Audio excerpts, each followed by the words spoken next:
ಸುರಗುರುಂ ಜಗದೇಕನಾಥಂ ಭಕ್ತಪ್ರಿಯಂ ಸಕಲಲೋಕನಮಸ್ಕೃತಂ ಚ ತ್ರೈಗುಣ್ಯವರ್ಜಿತಮಜಂ ವಿಭುಮಾದ್ಯಮೀಶಂ ವಂದೇ ಭವಘ್ನಮರಾಸುರಸಿದ್ಧವಂದ್ಯಂ ನಾರಾಯಣಂ ನಮಸ್ಕೃತ್ಯ ನರಂ ಚೈವ ನರೋತ್ತಮಂ ದೇವೀಂ ಸರಸ್ವತೀಂ ವ್ಯಾಸಂ ತತೋ ಜಯಮುದೀರಯೇ ಸ್ವಸ್ತ್ಯಸ್ತು ಸತಾಂ ಹರಿ ಓಂ.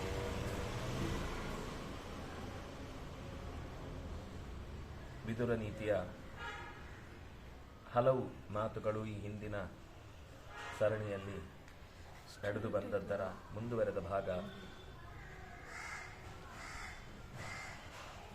ನ ಮನುಷ್ಯೇ ಗುಣಃ ಕಶ್ಚಿತ್ ರಾಜನ್ ಸಧನತಾಮೃತೆ ಅನಾತುರತ್ವಾತ್ ಭದ್ರಂತೆ ಮೃತಕಲ್ಪಾ ಹಿರೋಗಿನ.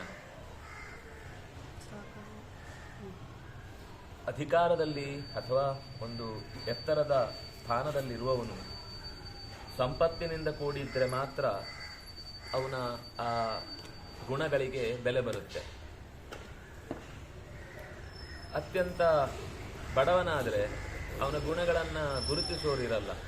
ಅದು ಹೇಗೇಗೋ ಅಥವಾ ಒಂದೋ ಹೊರಗಿನ ಜನಕ್ಕೆ ಅದು ತಿಳಿಯುವುದೇ ಇಲ್ಲ. ಕೊನೆವರೆಗೂ ತಿಳಿಯುವುದಕ್ಕೆ ಕಾರಣವಾಗಿ ಅಧಿಕಾರದಲ್ಲಿದ್ದಾಗ ಆ ಸಂಪತ್ತು ಅನ್ನೋದು ಬಹಳ ಮುಖ್ಯ. ಆಮೇಲೆ ಒಂದು ವೇಳೆ ಆರೋಗ್ಯ ಇಲ್ಲದೆ ಎಷ್ಟೇ ಸಿರಿವಂತನಾಗಿದ್ರೂ ಕೂಡ ಅವನು ರೋಗಿ ಅಂತಾನೆ ಲೆಕ್ಕ. ದುಡ್ಡಿದ್ರೂ ಕೂಡ ಸರಿಯಾದ ಆರೋಗ್ಯಕ್ಕೆ ಬೇಕಾದದ್ದಿಲ್ಲ ಅಂದರೆ ಅವನು ಯಾವ ಕೆಲಸವನ್ನ ಮಾಡಿದರೂ ಅದು ಗುಣವಂತಿಕೆಯಿಂದ ಗುರುತಿಸಲ್ಪಡುವುದಿಲ್ಲ. ಅದು ಹಿಂದೆ ಆಗಿಟ್ಟಿದೆ. ಮುಂದೆ ಒಂದು ವಿಶೇಷವಾದ ಪಾನವನ್ನು ಮಾಡ್ತಾನೆ ಒಬ್ಬ ಸಜ್ಜನ ಅಂತ ಹೇಳ್ತಾನೆ. ಏನ್ ಪಾನ ಮಾಡ್ತಾನೆ ಅಂದರೆ ಅವ್ಯಾಧಿಜಂ ಕಟುಕಂ ಶೀರ್ಷರೋಗಿ ಪಾಪಾನುಬಂಧಂ ಪರುಷಂ ತೀಕ್ಷ್ಣಮುಕ್ಷ್ಣಂ ಸತಾಂ ಪೇಯಂ ಯನ್ನ ಪಿಬಂತ್ಯ ಸಂತೋ ಮನ್ಯುಂ ಮಹಾರಾಜ ಪಿಬ ಪ್ರಶಾಮ್ಯ. ಕುಡಿಬೇಕದ ಏನಪ್ಪ ಕುಡಿಲಿಕ್ಕೆ ಹೇಳ್ತಾರೆ ಮಹಾಭಾರತದಲ್ಲಿ.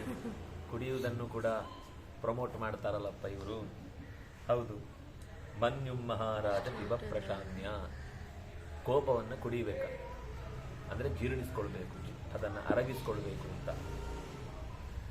ಇದು ಅವ್ಯಾಧಿಜಂ, ರೋಗದಿಂದ ಬರುವುದಲ್ಲ, ಅದೇ ಒಂದು ರೋಗ. ತಾನಾಗಿಯೇ ಒಳಗಿನಿಂದ ಹುಟ್ಟಿಕೊಳ್ಳುವಂಥದ್ದು. ಅಂದರೆ ಇಂಥ ಒಂದು ಪ್ರೋಟೀನ್ ಕಮ್ಮಿ ಆಯಿತು ಅದರಿಂದಾಗಿ ಕೋಪ ಬರುತ್ತೆ, ಅಥವಾ ಇಂಥದ್ದೊಂದು ದೇಹದಲ್ಲಿ ಊನತೆ ಇದೆ ಅದರಿಂದ ಕೋಪ ಬರುತ್ತೆ. ಅಲ್ಲ, ಅದು ಮನಸ್ಸಿನ ಸ್ಥಿತಿ, ದೇಹದ ಸ್ಥಿತಿ ಅಲ್ಲ. ಅವ್ಯಾಧಿಜಂ ಕಟುಕಂ, ತೀಕ್ಷ್ಣ ಅಂದರೆ ಕ್ರೂರವಾದದ್ದು. ಕಟುಕಂ ಶೀರ್ಷರೋಗಿ, ಬಂದರೆ ತಲೆನೋವೇ ಅದು. ಬಂದವರಿಗೂ ಬಂದಾಗ ಅವರ ಎದುರುಗಡೆ ಇದ್ದವರಿಗೂ ಎಲ್ರಿಗೂ ತಲೆನೋವು. ಶೀರ್ಷರೋಗಿ. ಮತ್ತೆ ಮುಖ್ಯವಾಗಿ ಪಾಪಾನುಬಂಧಂ, ಇದಕ್ಕೆ ಪಾಪದ ಸಂಬಂಧ ತುಂಬ ಇರುತ್ತೆ. ಈ ಕೋಪ ಬಂದಾಗ ಏನು ಪಾಪ ಆಗುತ್ತೆ ಅನ್ನೋದೇ ಗೊತ್ತಾಗಲ್ಲ ಅವನ ಕೈಯಲ್ಲಿ. ಅವನಿಗೆ ತನ್ನನ್ನು ನಿಯಂತ್ರಣದಲ್ಲಿ ಇಟ್ಕೊಳ್ಳಿಕ್ಕೆ ಬರುವುದಿಲ್ಲ. ಅದರಿಂದಾಗಿ ಅನೇಕ ಅಕಾರ್ಯಗಳು ಉಂಟಾಗಿ ಬಿಡುತ್ತೆ. ಪಾಪಾನುಬಂಧಂ ಪರುಷಂ, ಮಾತು ಈಟಿಯಲ್ಲಿ ಇರದ ಹಾಗಿರುತ್ತೆ, ಅತ್ಯಂತ ಕಠಿಣವಾಗಿರುತ್ತೆ, ತೀಕ್ಷ್ಣವಾಗಿರುತ್ತೆ, ಕಠಿಣವಾಗಿರುತ್ತೆ. ಪರುಷ ಅಂದರೆ ಕಠೋರ, ಅಂದರೆ ಕೆಟ್ಟ ಮಾತು. ತೀಕ್ಷ್ಣ ಅಂದರೆ ಅವನಿಗೆ ಸಂಬಂಧಪಟ್ಟ ವಿಷಯವನ್ನೇ ಎತ್ತಿ ಎತ್ತಿ ಒತ್ತಿ ಹೇಳುದು. ಈಗ ಇನ್ ಜನರಲ್ ಕೆಲವು ಶಬ್ದಗಳನ್ನು ಬಾಯಿಗೆ ಬಂದಂತೆ ಬೈಯುವುದು ಒಂದು ರೀತಿ. ಇದು ತೀಕ್ಷ್ಣ ಅಂದರೆ ಅವನಿಗೇನೇ ಸಂಬಂಧಪಟ್ಟಂತೆ ಅವನ ಹಿನ್ನೆಲೆಯನ್ನು ಏನೋ ಒಂದು ಇಟ್ಟುಕೊಂಡು, ಅವನ ಭಾಷೆಯನ್ನು, ಅವನ ದೇಶವನ್ನು, ಅವನ ಜಾತಿಯನ್ನು, ಅಥವಾ ಅವನ ಗುಣವನ್ನು, ಅವನ ವರ್ತನೆಯನ್ನು, ಏನೋ ಒಂದು ಅವನ ವೀಕ್ನೆಸ್ ಅನ್ನು ಇಟ್ಟುಕೊಂಡು ಅದರ ಮೂಲಕ ಚುಚ್ಚುವುದು. ಉಷ್ಣಂ, ಬಿಸಿ ಬಿಸಿ ಆಗಿಬಿಡುತ್ತೆ ಕೋಪ ಬಂದರೆ. ಕಿವಿಯೆಲ್ಲ ಬಿಸಿ ಆಗಿಬಿಡುತ್ತೆ, ಬಾಯಿ ಕೂಡ ಹೊಗೆ ಬಂದ್ಬಿಡ್ಬೇಕು, ಹಂಗಿರುತ್ತೆ ಕೆಲವರು ಕೋಪ ಮಾತಾಡಿದರೆ. ಸತಾಂ ಪೇಯಂ, ಆದರೆ ಇದು ಸಜ್ಜನರಿಗೆ ಪೇಯ, ದುಷ್ಟರಿಗೆ ಇದು ಪೇಯ ಅಲ್ಲ. ಅದು ಅದೇ ಅವನನ್ನು ಕುಡಿದು ಬಿಡುತ್ತೆ. ಸತಾಂ ಪೇಯಂ ಎನ್ನ ಪಿಬಂತಿ ಅಸಂತಹ. ಅಸಂತಹ ನ ಪಿಬಂತಿ, ಅವ್ರಿಗೆ ಕುಡಿಲಿಕ್ಕೆ ಆಗಲ್ಲ. ಇದು ಅವ್ರಿಗೆ ಕುಡಿಲಿಕ್ಕೆ ಶಕ್ತಿಯೂ ಸಿಗಲ್ಲ, ಅಥವಾ ಅವರು ಕುಡಿಲಿಕ್ಕೆ ಪ್ರಯತ್ನ ಪಟ್ಟು ಅದೇ ಅವನನ್ನು ಸುಟ್ಟು ಬಿಡುತ್ತೆ, ಅದೇ ಅವರನ್ನು ನುಂಗಿ ಬಿಡುತ್ತೆ. ಸತಾಂ ಪೇಯಂ ಎನ್ನ ಪಿಬಂತಿ ಅಸಂತಹ ಮನ್ಯುಂ ಮಹಾರಾಜ ಪಿಬ ಪ್ರಶಾಮ್ಯ. ಅದರಿಂದ ಮೊದಲು ನಿನಗೆ ಕೋಪವನ್ನು ಕುಡಿಯುವುದು ಅಭ್ಯಾಸ ಮಾಡು. ಕುಡಿಯುವುದು ಅಂದರೆ ಪ್ರಶಾಮ್ಯ. ಅದನ್ನು ಕುಡಿದ ಮೇಲೆ ನೀನು ನೀನಾಗಿರಬೇಕು. ಕುಡಿದ ಮೇಲೆ ನೀನು ಯಾರೋ ಆಗ್ಬಿಟ್ರೆ ಉಪಯೋಗ ಇಲ್ಲ ಕುಡಿದಿದ್ದು. ಈ ಕುಡಿಯೋರು ಏನಾಗ್ತಾರೆ ಹೇಳಿ, ಅವರವರಾಗಿರಲ್ಲ, ಎಲ್ಲ ಯಾವುದೋ ಭ್ರಮಾಲೋಕದಲ್ಲೇ ತಿರುಗ್ತಾ ಇರ್ತಾರೆ. ಆದರೆ ಕ್ಷತ್ರಿಯರಿಗೆ ಕೆಲವೊಂದು ಸರ್ತಿ ವಿಧಾನ ಮಾಡುತ್ತೆ. ಯುದ್ಧದಲ್ಲಿ ಹೋಗುವವರಿಗೆ, ಯುದ್ಧದಲ್ಲಿ ಮೈಕೈಯ ನೋವನ್ನು ಕಳೆಯುವ ದೃಷ್ಟಿಯಿಂದ ಅಥವಾ ತುಂಬ ಶಾರೀರಿಕವಾದ ಕೆಲಸವನ್ನು, ಈ ಗಾರೆ ಕೆಲಸ ಮಾಡೋರು ಅವರು ಇವರೆಲ್ಲ ಅದನ್ನು ಕುಡಿಯುವುದು ಯಾಕೆಂದರೆ ಅವರಿಗೆ ಚಟಕ್ಕಲ್ಲ. ಮೈಕೈ ನೋವು ಬಂದರೆ ಮಲಗಲಿಕ್ಕಾಗಲ್ಲ. ಇಡೀ ದಿವಸ ದುಡಿದು ಬೆನ್ನು ಪುಡಿಯಟ್ಟಿ ಕೆಲಸ ಮಾಡಿದ್ದ ವೇದನೆಯನ್ನು ತಡ್ಕೊಳ್ಳಿಕ್ಕಾಗಲ್ಲ. ಅದಕ್ಕೋಸ್ಕರ ಕುಡಿತಾರೆ. ಮತ್ತು ಮರು ದಿವಸ ಆ ಪ್ರಕಾರ ಆರಾಮಾಗಿರ್ತಾರೆ. ಅದು ಶುರುವಾಗೋದು ಹಾಗೇನೆ, ಕುಡಿಲಿಕ್ಕೆ ಅಂತ ಕಾರಣ ಶುರುವಾಗೋದು ಅಲ್ಲಿಂದನೇ. ಆಮೇಲೆ ಅದು ಅದರ ಇದನ್ನ ಅವ್ಯವಸ್ಥೆಯನ್ನು ಇಷ್ಟು ರಾಶಿ ಹೇಳ್ತಾರೆ. ಮುಂದೆ ಇಲ್ಲೂ ಹೇಳ್ತಾರೆ, ಆಯುರ್ವೇದದಲ್ಲೂ ಸಿಕ್ಕಾಪಟ್ಟೆ ಹೇಳ್ತಾರೆ ಅದು ಎಷ್ಟೆಲ್ಲ ಅನರ್ಥ ಮಾಡುತ್ತೆ ಅಂತ. ಆದ್ರಿಂದ ಮನ್ಯುಂ ಮಹಾರಾಜ ಪಿಪ ಪ್ರಶಾಮ್ಯ ರೋಗಾರ್ಧಿತಾನ ಫಲಾನ್ಯಾದ್ರಿಯಂತೆ ನ ವೈ ಲಭಂತೆ ವಿಷಯೇಷು ತತ್ವಂ ದುಃಖೋಪೇತ ರೋಗಿಣೋ ನಿತ್ಯಮೇವ ನ ಬುದ್ಧ್ಯಂತೆ ಧನ ಭೋಗಾನ್ನ ಸೌಖ್ಯಂ. ಈ ರೋಗಕ್ಕೆ ಒಳಗಾದವರು ಇದಾರಲ್ಲ, ರೋಗಾರ್ಧಿತ ಫಲಾನ್ ನ ಆದ್ರಿಯಂತೆ, ಈ ರೋಗಕ್ಕೊಳಗಾದವರಿಗೆ ತಮ್ಗೇನಾದ್ರೂ ಒಂದು ಒಳ್ಳೆ ಫಲ ಸಿಕ್ಕಿದ್ರು ಅದನ್ನ ಫಲ ಅಂತ ಸ್ವೀಕರಿಸುವಷ್ಟು ದೊಡ್ಡತನ ಇರಲ್ಲ. ಏನೋ ಒಂದು ಒಳ್ಳೇದಾಗುತ್ತೆ, ಕೋಪದ ಮಾತಾಡಿದ್ದಕ್ಕೆ ಯಾರೋ ಹೋಗ್ಲಿ ಹಾಳಾಗೋಗ್ಲಿ ಅಂತ ಬಿಟ್ಟು ಹೋಗ್ತಾರೆ ಅಂತ ಇಟ್ಕೊಳ್ಳಿ. ಅವನಿಗೆ ಆದ್ರೂ ಅದರ ಬಗ್ಗೆ ಒಂದು ತೃಪ್ತಿ ಸಮಾಧಾನ ಇರಲ್ಲ, ಕೊಟ್ಟು ಸಿಕ್ತು ಅನ್ನೋ ಖುಷಿ ಇರಲ್ಲ. ಕೋಪನೇ ಇನ್ನೂ ಕೂಡ ಅವನನ್ನ ನುಂಗಿ ಬಿಡುತ್ತೆ.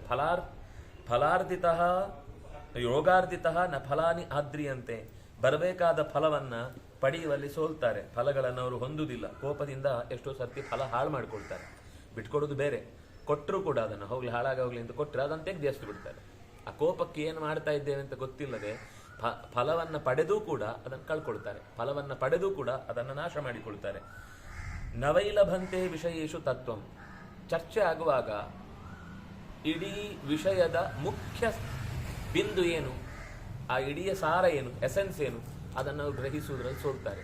ವಿಷಯೇಷು ತತ್ವಂ ನ ಗೃಹ್ಣಂತಿ. ನಿಜವಾದ ವಾದ ಆಗುವಾಗ ಸಿಟ್ಟು ಬಂದ್ಬಿಡುತ್ತೆ.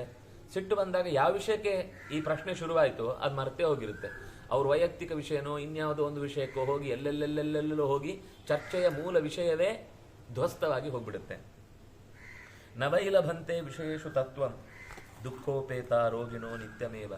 ಈ ಕೋಪ ಇದ್ದವನಿಗೆ ದುಃಖದಿಂದ ಉಪೇತನಾಗಿ, ದುಃಖದಿಂದ ಕೂಡಿದವನಾಗಿ ನಿತ್ಯ ರೋಗಿನೇ. ಮಾನಸಿಕ ಒಂಥರ ಹಿಂಸೆಯನ್ನು ಅನುಭವಿಸುವ ಸ್ಥಿತಿಯಲ್ಲಿ ಅವನಿಗೆ ತನಗೆ ಯಾವುದು ಸುಖ ಅಂತ ಅನಿಸೋದೇ ಇಲ್ಲ. ನಬುದ್ಧಂತೆ, ತಮ್ಮ ಹತ್ರ ಇರುವ ಸಂಪತ್ತು, ತಮಗೆ ಸಿಕ್ಕಿದ ಭೋಗ, ತಮಗೆ ಸಿಕ್ಕಿರುವ ಅನ್ನ, ತಮಗೆ ಸಿಕ್ಕಿರುವ ಸೌಖ್ಯ, ಇದು ಯಾವುದರ ಬಗ್ಗೆನೂ ಅವರಿಗೆ ಅರಿವೇ ಇರಲ್ಲ. ನಮಗೆ ಇಂಥ ಒಳ್ಳೆ ಅವಕಾಶ ಸಿಕ್ಕಿದೆ, ಇಷ್ಟು ದೊಡ್ಡ ಮನೆತನದಿಂದ ಬಂದಿದ್ದೇವೆ, ಅಥವಾ ಇಷ್ಟು ದೊಡ್ಡ ಹಿನ್ನೆಲೆ ನಮಗೆ ಸಿಕ್ಕಿದೆ, ಇಷ್ಟು ದೊಡ್ಡ ಗುರುಗಳು ಸಿಕ್ಕಿದ್ದಾರೆ, ಅಥವಾ ಇಷ್ಟು ದೊಡ್ಡ ಯಾವುದೋ ಒಂದು ದೇಶ, ಭಾಷೆ, ಗಡಿ ಏನೋ ಒಂದರಿಂದ ಅವರಿಗೊಂದು ಸ್ಥಾನಮಾನ ಸಿಕ್ಕಿದೆ ಅಂದರೆ ಅದನ್ನೆಲ್ಲವನ್ನು ಹಾಳು ಮಾಡಿಕೊಳ್ತಾರೆ. ಕೋಪ ಬಂದಾಗ ಎಂಥ ಎತ್ತರದಲ್ಲಿರುವ ವ್ಯಕ್ತಿ ಆದರೂ ಕೂಡ ತನ್ನ ಅಸ್ತಿತ್ವವನ್ನೇ ಕಳ್ಕೊಂಡ್ಬಿಡ್ತಾನೆ. ನಾನು ಹಿಂದೆ ಹೇಳಿದ್ದೆ, ಪುರಾಹ್ಯುಕ್ತಂ ನಾಕರೋಸ್ತಮ್ಮ ಚೋಮೆ, ನನಗೆ ಹಿಂದೆ ಒಂದು ಎಚ್ಚರವನ್ನು ಕೊಟ್ಟಿದ್ದೆ, ಆದರೆ ನೀನು ಅದನ್ನು ನಡೆಸಲೇ ಇಲ್ಲ, ನಾನು ಹೇಳಿದ್ದನ್ನು ಕೇಳಲೇ ಇಲ್ಲ. ದ್ಯೂತೇಜಿತಾಂ ದ್ರೌಪದೀಂ ಪ್ರೇಕ್ಷರಾಜನ್ ದುರ್ಯೋಧನಂ ಇತ್ಯಕ್ಷವತ್ಯಾಂ ಕಿತವತ್ವಂ ಪಂಡಿತಾ ವರ್ಜಯಂತಿ.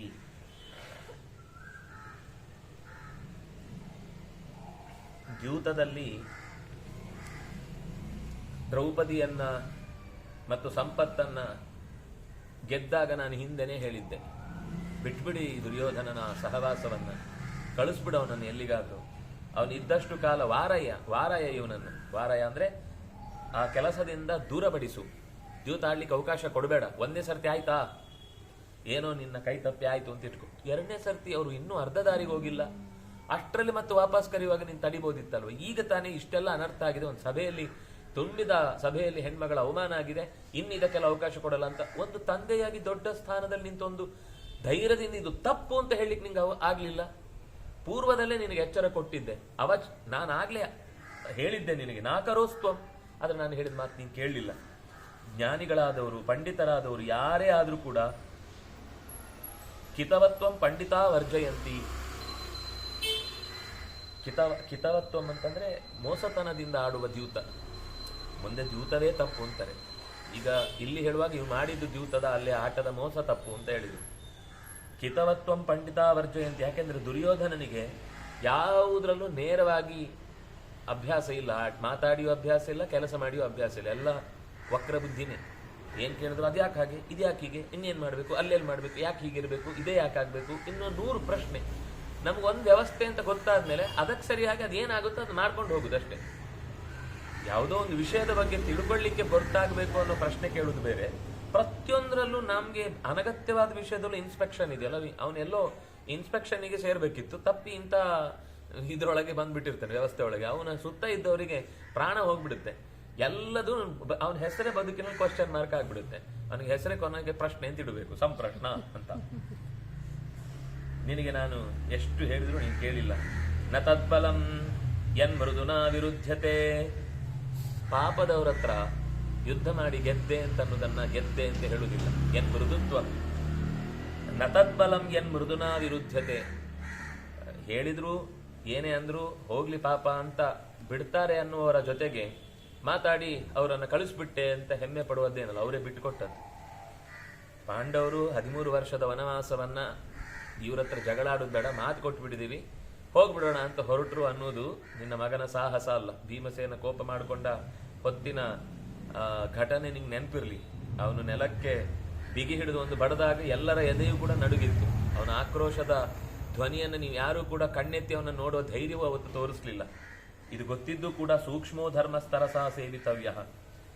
ಧರ್ಮ ಅನ್ನೋದು ಬಹಳ ಜಾಗ್ರತೆಯಿಂದ, ಅದು ಅತ್ಯಂತ ಸೂಕ್ಷ್ಮ ಅನ್ನೋ ದೃಷ್ಟಿಯಿಂದ ಅದನ್ನ ಪಾಲನೆ ಮಾಡಬೇಕು, ಸೇವನೆ ಮಾಡಬೇಕು. ಪ್ರಧ್ವಂಸಿನೋ ಕ್ರೂರ ಸಮಾಹಿತ ಶ್ರೀಹಿ ಮೃದು ಪ್ರೌಢ ಗಚ್ಚತಿ ಪುತ್ರ ಪೌತ್ರಾನ್. ದುರುಳರ ಕೈಗೆ ಪ್ರಧ್ವಂಸನಿ, ಇದು ನಾಶ ಮಾಡಿಬಿಡುತ್ತೆ. ಶ್ರೀ ಕ್ರೂರ ಸಮಾಹಿತ. ಒಂದು ವೇಳೆ ಸಂಪತ್ತು ದುರುಳರ ಕೈಗೆ ಸಿಕ್ಕಿದ್ರೆ ಅದು ದುರಭ್ಯಾಸಗಳಿಗೆ ಕಾರಣ ಆಗಿ ಅವರ ಇಡೀ ಜೀವನವನ್ನೇ ಬಲಿ ತೆಗೆದುಕೊಂಡು ಬಿಡುತ್ತೆ. ಕೇವಲ ಅವರನ್ನು ಮಾತ್ರ ಅಲ್ಲ, ಪುತ್ರ ಪೌತ್ರ, ಅವರ ಮನೆತನದ ಎಲ್ಲವನ್ನು.